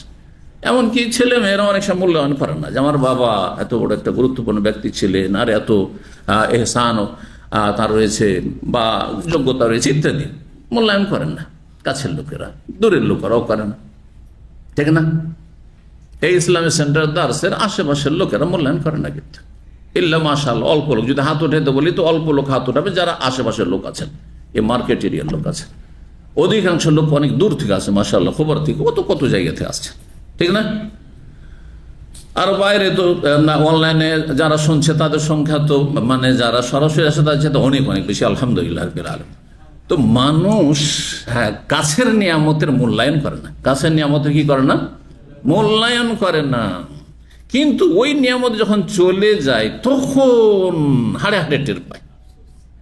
আপনার স্ত্রী আপনি মূল্যায়ন করেন না, কত যে কাজে আসছিল, যেই দিন মারা যাবে আর তারপরে আপনার সংসারের সবকিছু আপনাকে করতে হবে, আপনার ছেলে মেয়ের দেখাশোনা থেকে শুরু করি আপনার নিজের খেদমত করা আর বাড়ির খেদমত করা, ঘরের বাইরে সমস্ত কাজ সামলানো, তখন বুঝতে পারবেন যে স্ত্রী কত বড় নিয়ামত ছিল। অধিকাংশ পুরুষরা বুঝেন না, অযোগ্য। এই ক্ষেত্রে আমরা অযোগ্য যদি না বুঝি এই বিষয়টি। এইরকমই স্ত্রী বুঝে না। অধিকাংশ মহিলারা স্বামীর মূল্যায়নই করে না, স্বামী না স্বামী। হ্যাঁ, যাও, আমি এই যে ফেসবুক নিয়ে আছি, এই যে আমার অনলাইন একটা ক্লাস চলছে, আরে ক্লাস নফল কাজ করছে, আর স্বামী বাইরে থেকে এসছে, ঠান্ডা একটু পানি দিতে হবে, বলছে যাও যাও পানি আছে খেয়ে নাও। আজকালকার অধিকাংশ মহিলা এরকম। আর যেগুলো একটু বলা হচ্ছে যে একটু প্র্যাকটিসিং মহিলা হয়েছে আজকাল, তাদের অবস্থা অধিকাংশ এরকম, নাউজুবিল্লাহ। বড়ই নিন্দনীয় বিষয়টি, দুঃখজনক বিষয়। ফরজ বাদ দিয়ে নফল নিয়ে পড়ে আছে, মানে আমি তো ইসলামিক অনলাইনে ক্লাস করছি। কে আপনার ক্লাস করতে বলেছে? ক্লাস করা আপনার জন্য যদি ইসলামের মৌলিক বিষয়গুলি না জানা থাকে, যেটাতে আপনার আল্লাহর ইবাদত বলেন, তাহলে ফরজ। হ্যাঁ, তারপর এই সময় ফরজ নাই, স্বামী এসছে এখন আর কোনো ফরজ নেই, এটি ফরজ। হ্যাঁ, স্বামীর কি লাগবে? হাজির থাকো। কথা বোঝা গেছে না? এইরকম বাবা মায়ের ক্ষেত্রে, ওইরকম ছেলে মেয়ের ক্ষেত্রে মূল্যায়ন করে না। অনেক বাবা মা আছে ছেলে মেয়ের মূল্যায়ন করে না, কিন্তু ওই ছেলে মেয়ে যদি জীবদ্দশায় হারিয়ে যায়, আর সেই ছেলে মেয়ে তার জন্য যে বড় নিয়ামত ছিল, কত কাজে আসছিল, তখন বুঝতে পারে এখন আমাকে একটা পানীয় যদি কিনতে হয় তাহলে আমাকে নিজে নিয়ে আসতে হবে। তখন বুঝতে পারছেন ঠেলাটা, বুঝতে পারছেন না? কাদরের নেয়ামত বাদা জওয়াল, উর্দুতে আছে একটি প্রবাদ, নিয়ামতের কদর মূল্যায়ন কখন হয়? জওয়ালের পরে। ইউসুফ আলাইহিস সালাম যখন দুনিয়া থেকে চলে গেলেন, তখন এত তার যারা ঘনিষ্ঠ ব্যক্তিরা সেই সময়ের ছিলেন, তারা এত ভেঙে পড়লেন, হাত্তা ইজা হালাকা, তিনি যখন মারা গেলেন। নবী সম্পর্কে আল্লাহ বলছেন হালাকা, তাহলে হালাকা মানে শুধু ধ্বংস না, বুঝছেন না? যখন মারা গেলেন, এখান থেকে বোঝা গেল যে নবীরাও মারা যান না, মারা যায় না, এমনি আল্লাহ হালাকা বলে দিলেন। আল্লাহ বলছেন নবী ইউসুফ আলাইহিস সালাম হালাকা, মারা গেছেন, আপনি বলে হায়াতুন নবী না? আপনার ধর্মটা কি তাহলে আল্লাহর ধর্ম হইল? আপনার দিন, যেই দিন দিয়ে আপনি জান্নাতে যেতে চান, সেটা দিয়ে আপনি জান্নাত যেতে পারবেন না। কোরআনে যেই দিন ধর্ম রয়েছে, নবীরা মারা গেছেন, সেটা দিয়ে জান্নাতে যাবেন? বলেন তো দেখি, কখনো জান্নাত যেতে পারবেন আপনার মন গড়া ধর্ম দিয়ে, মানব রচিত ধর্ম দিয়ে? ভালো করে বোঝার চেষ্টা করবেন। এই বাঙালি সমাজে অনেকেই নামাজে ত্রুটি নেই, দাড়িতে ত্রুটি নেই, আমলে ত্রুটি নেই, জিকির আজকার নফলে ত্রুটি নেই, কিন্তু আকীদাতে এত বড় শিরকি আকীদা যে হায়াতুন নবী, জাহিল কিছু বুঝে না। নবী বেঁচে আছেন না। আচ্ছা, এখানে তো না হয় ইউসুফ আলাইহিস সালামের কথা বলে, আমাদের নবী হায়াতের নবী। আরে ওদের বেরোবের কিতাব আছে, বেদাতীদের কিতাব আছে, সব নবী নাকি বেঁচে আছে। কথা বলছেন না? তাহলে ওদের আকীদা শুধু শেষ নবী সম্পর্কে নয়। দুটি আয়াত হইল। 3 নম্বর আয়াত শোনেন, সমস্ত মানুষ যাতে শেষ নবী মুহাম্মদ সাল্লাল্লাহু আলাইহি ওয়াসাল্লাম শামিল। আল্লাহ ছাড়া যত কিছু পৃথিবীতে যে কেউ আছে, কুল্লু শাইইন, এ আয়াতটি কে পড়ে দিবে? কুল্লু শাইইন হ্যাঁ লিখুন, কে পড়লে একটু হাত উঠিয়ে। হ্যাঁ, ঈদ এখানে আর ঈদ তো হাত উঠবে। কুল্লু শাইইন হ্যাঁ লিখুন, প্রত্যেকটি বস্তু। আর বস্তু বলতে শুধু বস্তু নয়, মানে আল্লাহ ছাড়া যা কিছু আছে সবকে সেই বলা হয়। প্রত্যেক বস্তু, প্রত্যেক ব্যক্তি, হ্যাঁ প্রত্যেক বিষয়, সবকে সামিল। কুল্লু শাইইন হালিক, প্রতিটি বস্তু, প্রতিটি ব্যক্তি, হ্যাঁ প্রতিটি সবকিছু সৃষ্টি। হালিকুন মানে ধ্বংসশীল, পতন হবে, একসময় ছিল না, এসেছে, আবার চলে যাবে, মারা যাবে, শেষ হয়ে যাবে। ইল্লা একমাত্র, হ্যাঁ কিন্তু কি, ওয়াজহু আল্লাহ রাব্বুল আলামিন, এবং আল্লাহ রাব্বুল চেহারা। চেহারা বলে আল্লাহ সত্তাকে উদ্দেশ্য করা হয়েছে, কিন্তু আল্লাহর চেহারা আছে বলে। কথা বোঝা গেছে না? তো এখানে নবী শামিল হইলেন না ওতে, যে নবীও মারা গেছেন, নবীও মারা গেছেন। এই জন্য সাহাবাই কেরাম মা আয়েশা রাদিয়াল্লাহু তাআলা আনহার কাছে সবচেয়ে প্রিয় মানুষ, এবং নবী সাল্লাল্লাহু আলাইহি ওয়াসাল্লামের কাছে সবচেয়ে প্রিয় মানুষ কে? আয়েশা রাদিয়াল্লাহু তাআলা আনহা। তিনি বলছেন মা তা রাসূলুল্লাহ, রাসূলুল্লাহ মারা গেছেন, মারা গেছেন।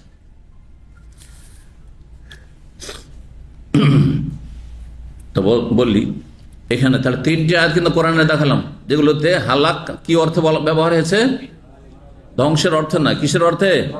মরণের অর্থে। কোন ব্যক্তি যদি মারা যায়, নিমরুন হালাকা লাইসা লাহু ওয়ালাদ, তার ওয়ালাদ নেই, মানে ছেলে মেয়েও নেই। ওয়ালাহু উখতুন, ছেলে মেয়ে নেই, তো বাপ মা এখানে সংক্ষেপ করা হয়েছে। বাপ মাও নেই, ওপরেও নেই, নিচেও নেই, এটা হচ্ছে উদ্দেশ্য। ওয়ালাহু উখতুন, কিন্তু তার বোন আছে, এক বোন রয়েছে। এক বোন যদি থাকে, ফালাহা নিসফু মা তারাক, তাহলে মৃত ব্যক্তি যা ছেড়ে গেছেন পরিত্যক্ত ধন থেকে কত পাবে? নিসফ। নিস মানে আচ্ছা নিসফ আমি বলছি, আর আপনারা কি বলেন? নুস। এ নুস কোনো ভাষা না, এসব আমাদের দেশের গেঁয়ো ভাষা যেমন বলি না, তো ওইরকম আরবদের গেঁয়ো ভাষা। গেঁয়ো ভাষা শিখবেন না, হ্যাঁ বুঝছেন না? নোস কোন জিনিস নাই।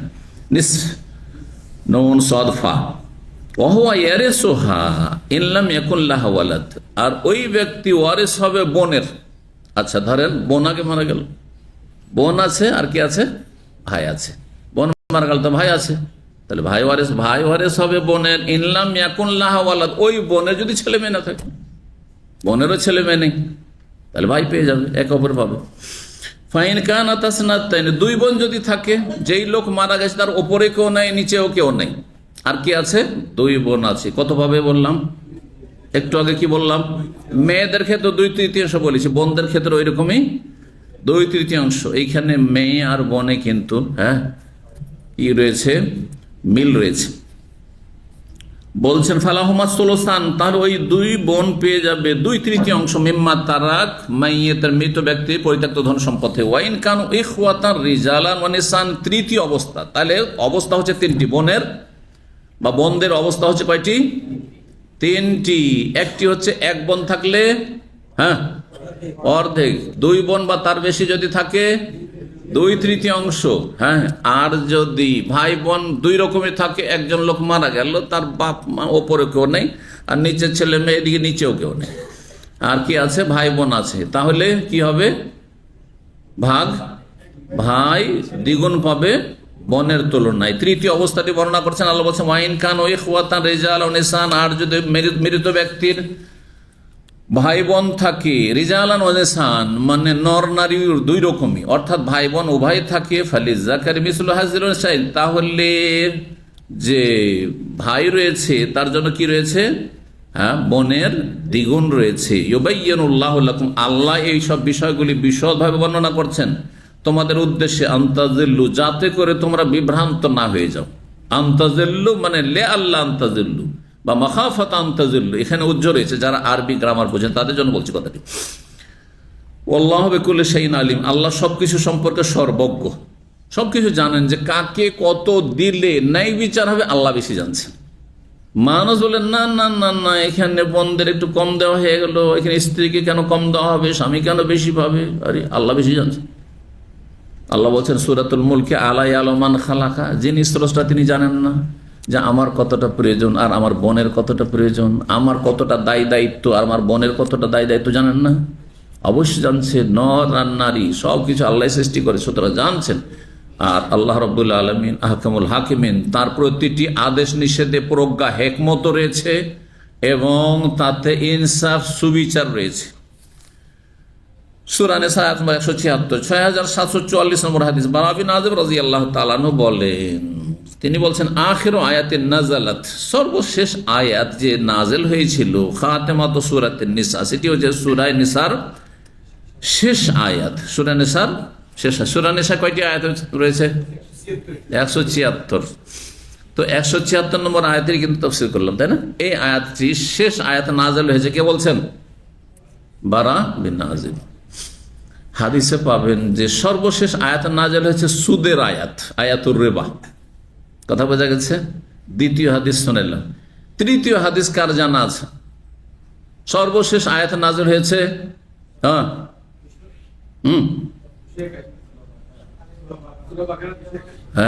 জি, ওয়াত্তাকু ইয়াওমান তুরজাউনা ফীহি ইলাল্লাহ সুম্মা তুওয়াফা কুল্লু নাফসিন মা কাসাবাত ওয়া হুম লা ইউযলামুন।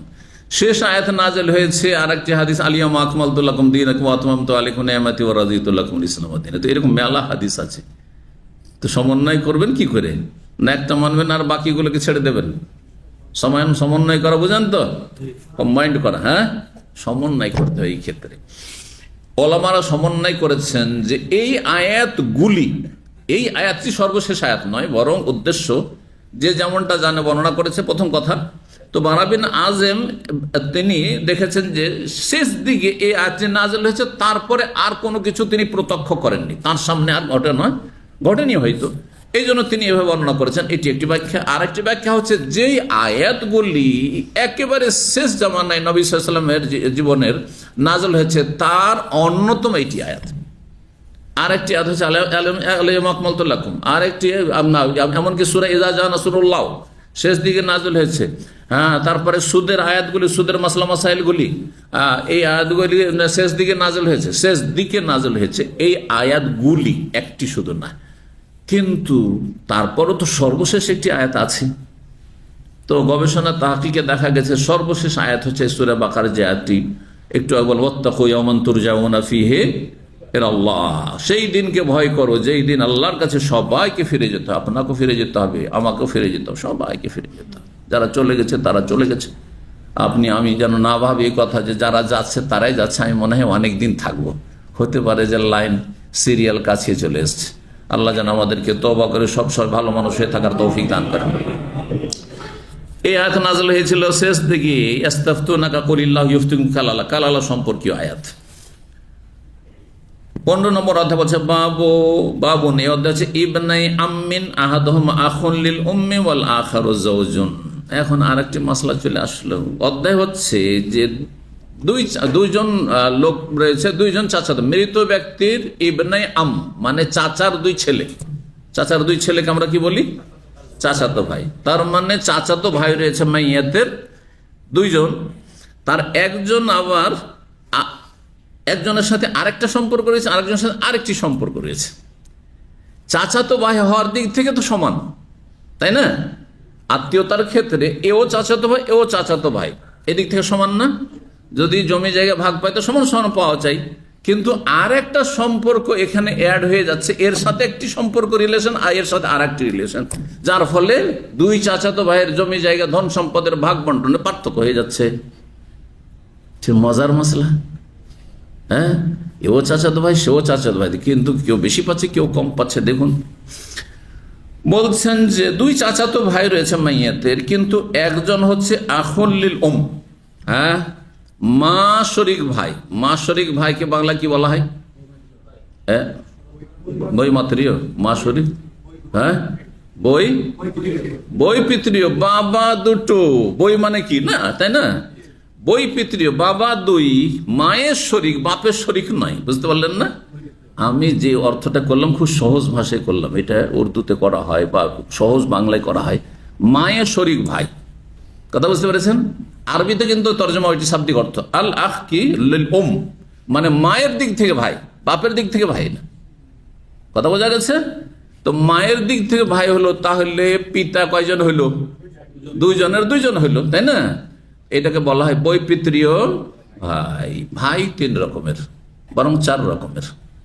ভাই হচ্ছে কয় রকমের? চার রকম। দেখি, আমি তো বলেই দিলাম চার রকম, দেখি আপনারা বলেন তো। হ্যাঁ, যে বলবে হাত তুলেন, আগে হাত তুলেন। আপন ভাই, সৎ ভাই, বৈপিত্র, তারপরে হ্যাঁ তো বই মাতৃটা তো সৎ হইল। আপন ভাই, হ্যাঁ, আল্লাহ শাকিক। তারপরে 2 নম্বরে সিরিয়াল হচ্ছে হ্যাঁ বই মাতৃয় মানে সৎ ভাই। 3 নম্বরে হচ্ছে বই পিতৃ আখলে ওম। তারপরে দুধ ভাই হাসান আখু মেনা রদা, তাই না? বলে তাহলে দিনী ভাই কোথায় গেলাম? তাহলে আর একটা নেন, তাহলে কয়টা হয়ে গেল? হ্যাঁ, আপন ভাই, বই, হ্যাঁ বই মাতৃয় ভাই, বই পিতৃয় ভাই, আর দুধ ভাই, আর দিনী ভাই। চলেন 5টা হয়ে গেল। চলেন, যাতে করে আপনারা অসন্তুষ্ট না হন, কারণ আল্লাহ বলছে ইন্নামাল মুমিনুনা ইখওয়া। কিন্তু ধন সম্পদের ভাগ পাওয়ার ক্ষেত্রে এখন হ্যাঁ দিনী ভাই বাদ, দুধ ভাই বাদ না, দুধ ভাইও বাদ। ভালো, দুধ ভাই আপনার মাহরাম সাবেত হবে, মানে মাহরাম হয়ে যাবে। ধরেন বোন, একজন বোনের দুধ ভাইটা, তো দুধ ভাইয়ের সাথে সফর করতে পারে, হজ করতে পারে, তারপরে নির্জনে কথা বলতে পারে, অসুবিধা নেই, পর্দা করতে হবে না, স্বাভাবিক শালীনতার সাথে থাকবে, যেমন ভাইয়ের সামনে থাকে। কিন্তু জমি জায়গা ভাগ পাবে, দুধ মা পাবে না, পাবেন এহসান পাবে, যেমন হ্যাঁ সৎমা, ওই রকম। কথা বুঝছেন না? সৎমা ভাগ পাবে, সৎমা ভাগ পাবে, সৎ বাবা ভাগ পাবে। আপনার বাবা নাও, আপনার মা না, আপনার বাবার স্ত্রী, বুঝতে পারছেন না? কিন্তু এহসান পাবে, কারণ আপনার আব্বা যদি জানেন যে হ্যাঁ আমার স্ত্রীকে আমার ছেলে কষ্ট দিচ্ছে তার সৎ মাকে, তো আব্বা কষ্ট পাবে না? বাবাকে কষ্ট দেওয়া কবিরা গুনাহ, জাহান্নামে যাওয়ার কাজ। এই জন্য অবশ্যই সদাচরণ সৎ মায়ের সাথে ফরজ, কিন্তু নিজের মায়ের মতো হ্যাঁ আপনি করবেন, এটা মোটেই জায়েজ নয়। যেমন শাশুড়ি, অনেকে ঘর জামাই হয়েছেন, এখন মা নিজের মাকে বুঝলে আপনার শাশুড়ি নিজের মা হয়ে গেছে, না, মোটেই না।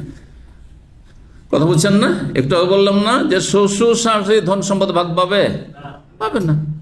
অথচ তাদেরকে বাবা মা হয়তো বলছেন, আব্বা আম্মা বলছেন, কিন্তু আব্বা আম্মা শ্রদ্ধার জন্য বলছেন, সদ আচরণ পাবে, অভাবী হলে সহযোগিতা করেন, কিন্তু জমি জায়গা ভাগ না, না না, ওটা হবে না। বুঝতে পেরেছেন? জি। তো এই যে 2 জন চাচাতো ভাই মাইয়েতের, তার একজন হচ্ছে কি বললাম বৈপিত্রীয় হ্যাঁ ভাই, ওয়াল আখার, আর একজন হচ্ছে স্বামী, আর একজন হচ্ছে স্বামী। তার মানে মাইয়েত তাহলে এখানে কে, মহিলা না পুরুষ? একজন মহিলা মারা গেছে, তার 2 জন চাচাতো ভাই আছে, চাচাতো ভাইয়ের একজনকে বিয়ে করেছে, একজনকে স্বামী করেছে, আর আরেকজন হচ্ছে তার কি হ্যাঁ বই পিতৃ, মানে বাবা তো আলাদা কিন্তু একই মায়ের পেটে, বোঝা গেছে? মাসুর একই মায়ের পেটের, মানে এই যে বোন যে মারা গেছে মাইয়ের, এ যে মায়ের পেট থেকে, সেই মায়ের পেট থেকেও চাচাতো ভাই হয় না এরকম?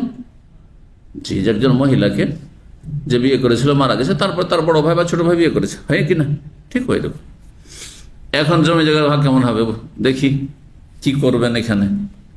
কালা আলীন, আলী রাজি আল্লাহ তাআলা এই ফয়সালা দিয়েছেন। এইরকম মাসলা আলী রাজি খেলাফতের আমলে এসেছিল। জি, ফারাইজের কিছু কিছু মাসলা প্র্যাকটিক্যালি নবী সাল্লাল্লাহু আলাইহি ওয়াসাল্লাম আসেনি, কিন্তু কোরআন এবং হাদিসে বা নবী সাল্লাল্লাহু আলাইহি ওয়াসাল্লামের হাদিসগুলিতে কি করা হয়েছে, মৌলিক কায়দা কানুন বর্ণনা করে দেওয়া হয়েছে। কিন্তু হুবহু এই ধরনের মাসলা আলী রাদিয়াল্লাহু তাআলা জামানে এসেছে, তখন তাকে ফয়সালা দিতে হচ্ছে। তো তিনি ফয়সালা দিচ্ছেন, বলছে লিজ জাওজা নিসফ, এই যে যেই চাচাতো ভাই স্বামী, সে অর্ধেক পাবে। এই মহিলার আর কাছের কেউ নেই, মানে নিজের ছেলে নেই, ছেলে মেয়ে নেই, তাহলে কত পাবে স্বামী? স্বামী যেই চাচাতো ভাই স্বামী তার সে অর্ধেক পেয়ে গেল। ওয়ালিল আখ মিনাল আর মা শরিক যে ভাই, মানে যেই চাচাতো ভাই তার কি বৈপিত্রীয় ভাই, বৈপিত্রীয় মানে একই মায়ের পেটের, দেখেন একই মায়ের পেট থেকে, কিন্তু সে পেয়ে গেল কত? আসোদোষ, ষষ্ঠাংশ। কত পার্থক্য হয়ে গেল। হ্যাঁ, চাচাতো ভাইয়ের দিক থেকে সমান, বরং একদিক থেকে আরো কাছের। হ্যাঁ, যে এ হচ্ছে কি একই মায়ের পেটের, তারপরও সে কত পেল? ষষ্ঠাংশ। কিন্তু যার সাথে বৈবাহিক সম্পর্ক স্বামী হয়েছে সে কত পেয়ে গেল? অর্ধেক পেয়ে গেল। কোথায় অর্ধেক? মানে 100 টাকায়, বা আমি এমন হিসাব করি যে সহজ বুঝতে, 60 টাকা ধরেন আছে, এই 60 টাকায় হ্যাঁ অর্ধেক কত হয়? 30 টাকা এক চাচাতো ভাই পেয়ে গেল স্বামী হিসাবে, আর হ্যাঁ মাত্র 10 টাকা পাচ্ছে কে? আর এক চাচাতো ভাই। কোথায় 30 আর কোথায় 10? এত কম বেশি হয়ে গেল, অথচ দুইজনই চাচাতো ভাই। তো ষষ্ঠাংশ হইল আর অর্ধেক হইল, ঠিক না? তাহলে 2/3 হয়েছে। তাহলে আরো 1/3 যে ধন সম্পদ থেকে যাচ্ছে, এটা কোথায় যাবে? অমা বাকি, আর যেটা অবশিষ্ট থাকবে, আলী রাদিয়াল্লাহু তাআলা আনহু ফারাইজ করলেন বাইনাহুমা নিসফান, তখন 50-50 করে দেবে, অর্ধেক অর্ধেক করে ভাগ করতে হবে। চাচাতো ভাই হিসাবে আসাবা, এই যে চাচাতো ভাই আসাবা, চাচা যেমন আসাবা তেমন চাচাতো ভাই আসাবা হিসাবে তখন অর্ধেক অর্ধেক ভাগ করবে। তাই 2/3 ভাগ করলে তখন কি হবে? আবার ষষ্ঠাংশ 1/6 1/6 করে ভাগ হবে। তো 1/6 অ্যাড হলো, কার সাথে? যে ষষ্ঠাংশ পেয়েছিল, তো 1/6 1/6 মিলে 1/3 3 ভাগের 1 ভাগ পেল। আর যে স্বামী চাচাতো ভাই ছিল তার সাথে অর্ধেকের সাথে ষষ্ঠাংশ যখন অ্যাড হলো, তখন কত পেয়ে গেল? 2/3 পেয়ে গেল। এখন খোলাসা, মুদ্রা কথা, সার কথা কি বেরোলো? যে দুই চাচাতো ভাই, দুটো চাচাতো ভাই, একজন স্বামী আর একজন হচ্ছে মায়ের পেটের ভাই। হ্যাঁ, কিন্তু বাপ ভিন্ন, বৈপিত্রীয় ভাই। সেজন্য যে স্বামী সে কত পেল? 2/3 পেল। আর হ্যাঁ, আর যে এক মায়ের পেটের, হ্যাঁ, সে কত পেল? বৈপিত্রীয় ভাই, সে পেল 1/3 পেল। তাহলে 60 টাকাতে, হ্যাঁ 60 টাকাতে ভাগ দিলে খুব সহজ। 2/3 কত হয়ে যায়? 40 টাকা। 40 টাকা পেয়ে গেল এই স্বামী, আর 20 টাকা মাত্র পেল কে? মায়ের পেটের ভাই, চাচাতো ভাই, কিন্তু এক মায়ের পেটের। আপনি আমার মায়ের পেটের, আপনার যুক্তিতে মুক্তি খুঁজলে হবে। হ্যাঁ, কিন্তু আপনার স্বামী, কথা বোঝা গেছে না? স্বামী যে তার হক বেশি এখানে। তাহলে এখান থেকে আরেকটা মশলা বোঝা গেল যে ধন সম্পদে ভাগ বন্টন যারা পায়, বা যেই আত্মীয়তার ভিত্তিতে, যে রিলেশন সম্পর্কের ভিত্তিতে পায়, তার মধ্যে একটি হচ্ছে বৈবাহিক সম্পর্ক, একটি হচ্ছে কি আলাকাতুল মুসাহারা, বৈবাহিক সম্পর্ক। যে স্বামী স্ত্রীর পাচ্ছে, স্ত্রী স্বামীর পাচ্ছে, ঠিক না? কিসের জন্য? বৈবাহিক সম্পর্ক। না তো ওই মেয়ের সাথে আপনার কি সম্পর্ক ছিল, ওই ছেলের সাথে কি সম্পর্ক এই মহিলার ছিল? কথা বুঝতে পেরেছেন? জি। 6775 নম্বর হাদিস। হাদিস বর্ণনা করছেন আবু হুরায়রা রাদিয়াল্লাহু তাআলা আনহু। তিনি বলেন, কালা রাসূলুল্লাহ সাল্লাল্লাহু আলাইহি ওয়াসাল্লাম, রাসূল বলেছেন, আনা আউলা বিল মুমিনিনা মিন আনফুসিহিম, আমি মুমিনদের তাদের চাইতে বেশি নিকটবর্তী, আমি তাদের সবচাইতে কাছের মানুষ। তারা নিজেকে নিজের যতটা আপন মনে করে, তার চাইতে বেশি আমি হচ্ছি তাদের আপন। নবী সাল্লাল্লাহু আলাইহি ওয়াসাল্লাম কত দয়ালু ছিলেন। আল্লাহ তাকে বিশ্বজাহানের জন্য কি বলছেন? রহমত বলেছেন। ওমা আরসালনাকা ইল্লা রাহমাতুল লিল। আমি আমার জন্য যতটা মায়া করি, তার চাইতে বেশি আমার উপর মায়া কার আছে? আমার রাসূলের আছে সাল্লাল্লাহু আলাইহি ওয়াসাল্লাম। আমি যদি এতই মায়া করতাম, তাহলে আমার দ্বারা পাপ কি করা হয়, জাহান্নামে যাওয়ার কাজ কি করে করছি? কিন্তু নবী সাল্লাল্লাহু আলাইহি ওয়াসাল্লামকে কষ্ট লাগে, যদি বেঁচে থাকতে জানতে পারতেন যে আমার দ্বারা পাপ হচ্ছে, যেই কারণে আমি আল্লাহ নাফরমানি করে আযাবের সম্মুখীন হব কবরে অথবা জাহান্নামে, নবীকে আমার চেয়ে বেশি কষ্ট লাগছে। কারণ আমি যদি সেই কষ্ট অনুভব করতাম, আমি গুনাহ করতাম না। বুঝতে পারছেন যুক্তিটি? জি হ্যাঁ। এই জন্য লাকাদ জাআকুম রাসূলুম মিন আনফুসিকুম আজিজুন আলাইহি মা আনিতুম, আল্লাহ বলছেন, হে উম্মতের লোকেরা শোনো, তোমাদের সামান্য কষ্ট হইলে নবী অনেক কষ্ট পান। আল্লাহু আকবার। আজিজুন আলাইহি মানে শাক্কুন আলাইহি, নবীকে কষ্ট লাগে, মা আনিতুম তোমাদের কষ্টে। জি, দুনিয়ার কষ্ট চান না নবী সাল্লাল্লাহু আলাইহি ওয়াসাল্লাম, দিনের কষ্ট চান না। এই জন্য নবী সাল্লাল্লাহু আলাইহি ওয়াসাল্লামের কাছে দুনিয়ার কোনো অভাবী এসে চাইলে খালি হাতে ফিরে যেত না। আছে দিয়ে দাও, দিয়ে শেষ করো, সব দিয়ে শেষ। আমার ছেলে মেয়ে কী খাবে, বা আমার পরিবার কি খাবে, আমি কি খাবো, এই দুপুরবেলার খাবার আছে কিনা, বা সন্ধ্যাবেলা কিছু আছে কিনা, এইসব কোনো চিন্তার বিষয় ছিল না। আমরা অনেক বছরের চিন্তা করার পরে তারপরে তখন চিন্তা করি আমাদের অন্য মুমিন মুসলিম ভাই বোনদের। আল্লাহ বোঝার তৌফিক দান করেন। এই কথাকে যে মৌলিক বিষয় হিসাবে বর্ণনা করছেন, আমি তোমাদের সবচাইতে কাছে, তোমাদের চাইতে কাছের মানুষ আমি। ফামান মাতা, সুতরাং কেউ যদি এমন অবস্থায় মারা যাওয়া তারা কামাল, ধন সম্পদ ছেড়ে যায়, তার মানে এই নয় যে আমি তোমাদের সবচেয়ে কাছের মানুষ, তোমাদের ধন সম্পদ আমার লোভ আছে, আমাকে দিতে হবে এক ভাগ, করেছেন, আচ্ছা ওইটা নিব না। তার ধন সম্পদ হচ্ছে তার নিকট আত্মীয়দের জন্য, নিকটতম আত্মীয়দের জন্য। আসাবা, এই যে আসাবা শব্দ চলে আসলো, তাই না, মানে আত্মীয়। আর মাওয়ালি হচ্ছে মানে কাছের, নিকটতম আত্মীয়দের জন্য। অমান তারা কাল্লান, আর কেউ যদি কোনো বোঝা, ঋণের বোঝা ছেড়ে যায়, কাল্লুন মানে বোঝা, কাল্লুন আলা মাওলা করেন, কাল্লুন মানে হচ্ছে বোঝা। কিসের বোঝা? বিশেষ করে ঋণের বোঝা, বিপদ আপদের বোঝা।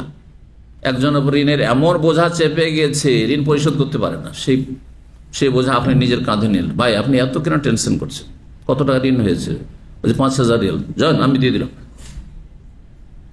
এটি নবী সাল্লাল্লাহু আলাইহি ওয়াসাল্লাম করতেন। খাদিজা রাদিয়াল্লাহু তাআলা আনহা, খাদিজা রাদিয়াল্লাহু তাআলা আনহার কাছে যখন নবী সাল্লাল্লাহু আলাইহি ওয়াসাল্লাম ওই হীরা পাহাড়ের গুহাতে প্রথম আয়াত ইকরা বিসমে নাজিল হইল, স্মরণ করে দিচ্ছি, ফিরে আসলেন। প্রথম দিন ভয় পেয়েছেন, বুঝতে পারেননি কি হচ্ছে আমার সাথে, খুব ভয় পাচ্ছেন। মানুষ যখন খুব প্রচন্ড ভয়ে ভীত সন্ত্রস্ত হয়ে যায় তখন অসুস্থ হয়ে পড়ে। এত অসুস্থ হয়েছেন যে থরথর করে কাঁপছেন, ঠান্ডা লেগেছে, জ্বর চেপে গেছে, জ্বর চলে এসছে শরীরে। আর বলছে জম্মেলুনি, আমাকে কম্বল জড়িয়ে দাও, খুব শীত লাগছে আর জ্বর অনুভব করছি, আমাকে জম্মেলুনি। সুবহানাল্লাহ। তারপর কি বলেছিলেন? লাকাদ খাশিতু আলা নাফসি। এই হাদিস সহিহ বুখারীর প্রথম দিকে আমরা ওহীর চ্যাপ্টার আলোচনা করেছি।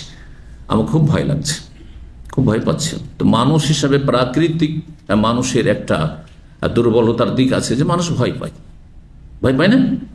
চোর ডাকাত এমন কিছুর দুর্ঘটনার সম্মুখীন আশেপাশে, সুবহানাল্লাহ, আপনি কোন রকম রহিতে বেঁচে গেছেন, এমন ভয় থরথর কাঁপছেন যে আপনি মানে ব্যালেন্স হারিয়ে ফেলেছেন আপনি, তাই না?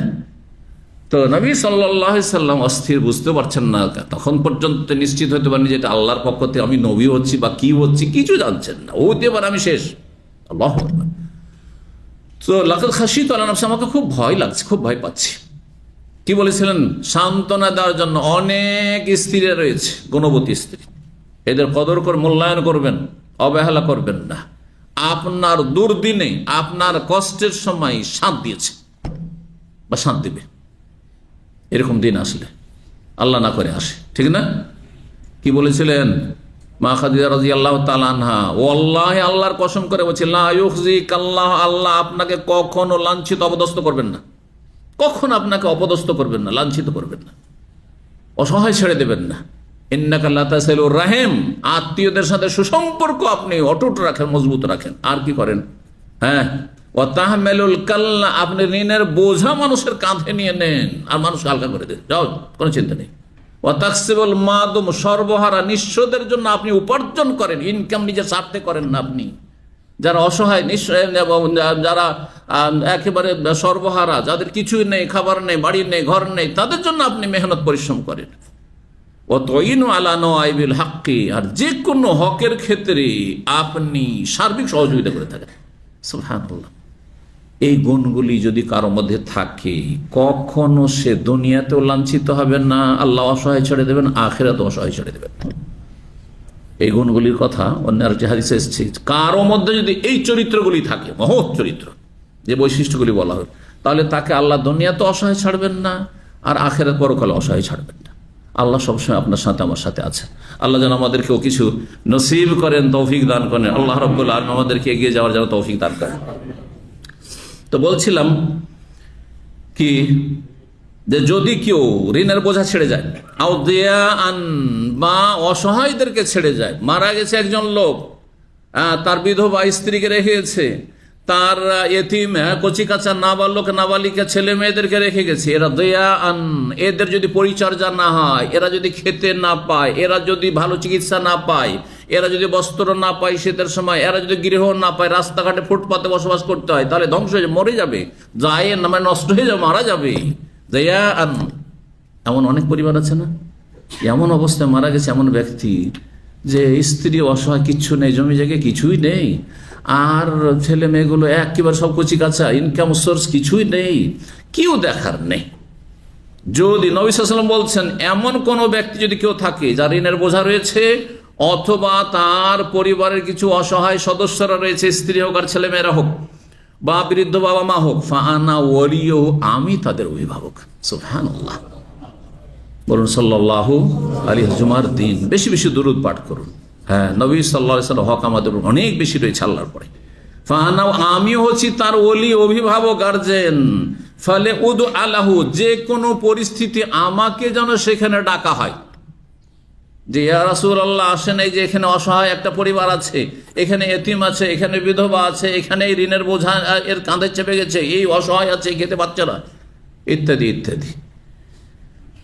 আল কুল্লু আল আয়াল, সবাই সকলেই আমার পরিবার। আল্লাহু আকবার। আল কুল্লু আল আয়াল, আল কুল মানে তো বুঝছেন, কুল আপনারা বুঝিয়ে নিয়েছেন তাই না, শিখে নিয়েছেন। কুল মানে সব, সবাই আমার কি, আয়াল মানে বোঝেন না, আয়াল মানে পরিবার, পরিবারের সদস্যরা, স্ত্রী ছেলে মেয়ে সবাই আহলু আয়াল। জি,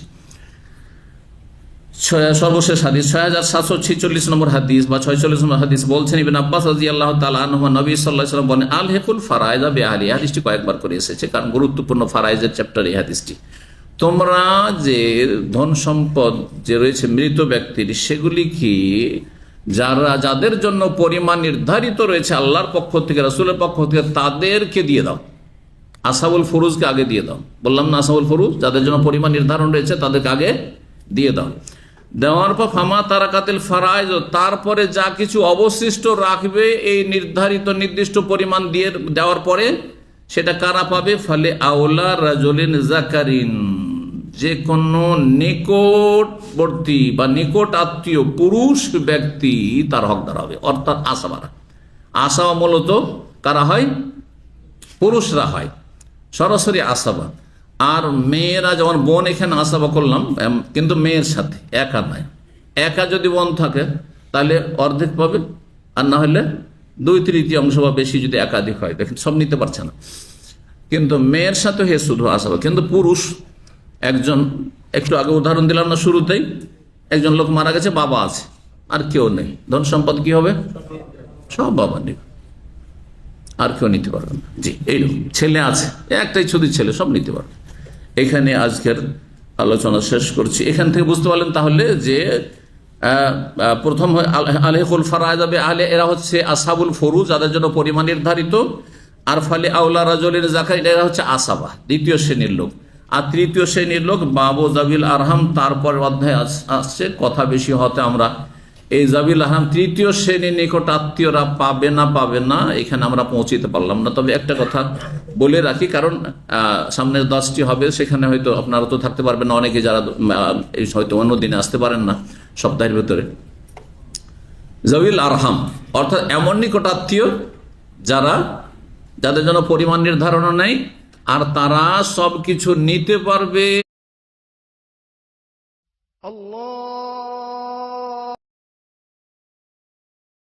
এইরকমও নয়, কিন্তু আত্মীয়। উদাহরণ দিয়েছিলাম, যেমন নানার সম্পদে কারা? মেয়ের ছেলেরা, যে মেয়ের ঘরের নাতিরা, মানে নাতিনরা, এইরকম মামা, এইরকম ফুফু, এইরকম খালা, কথা বোঝা গেছে না? জি, এরা পাবে না। একদল ফুকাহা কেরাম, যেমন ইমাম মালিক, শাফি, এরা বলছেন যে না, এরা পাবে না। এই তৃতীয় শ্রেণী যারা জাবিল আরহাম, তারা ভাগ পাবে না। এরা পরে সদাচরণ পাবে, এদের জন্য আপনি ওসিয়ত করেন, এদেরকে কিছু দেন এমনি, কিন্তু জমি জায়গা ধন সম্পদের ওয়ারিস ভাগ পাবে না। কিন্তু হানাফি মাযহাব আরো অনেক সাহাবায়ে কেরামগণ, তাবেঈন, তারা বলেছেন যে যদি কিছু অবশিষ্ট থেকে যা আসবাদ নেই আর আসাউল ফরুজ নেওয়ার পরে অবশিষ্ট থেকে যায়, তাহলে তারা পাবে। যারা বলছে পাবেন না, তারা কাকে দিতে বলছেন? তাদের কাছে একটি মাসলা রয়েছে, রদ্দের মাসলা। কিসের মাসলা? রদ মানে আবার ফেরত করে দেওয়া। তাহলে কারো দুটো তিনটে মেয়ে আছে অথবা মা আছে, বুঝতে পারছেন না? মা আছে, মা তো সব নিতে পারে না, বুঝতে পারছেন না? মা আছে, এই ধরনের যারা আছে, যাদের জন্য পরিমাণ নির্ধারণ আছে, আর দূরের যখন মা আছে আর খালা আছে, এবার বুঝতে পারছেন? মা আছে আর খালা, মা আছে আর ফুফু আছে, মা আছে আর আপনার নাতিন আছে, মেয়ের ঘরে নাতিন আছে, তাহলে তারা বলছে রদ করতে হবে, মানে মাকে ডবল দিতে হবে।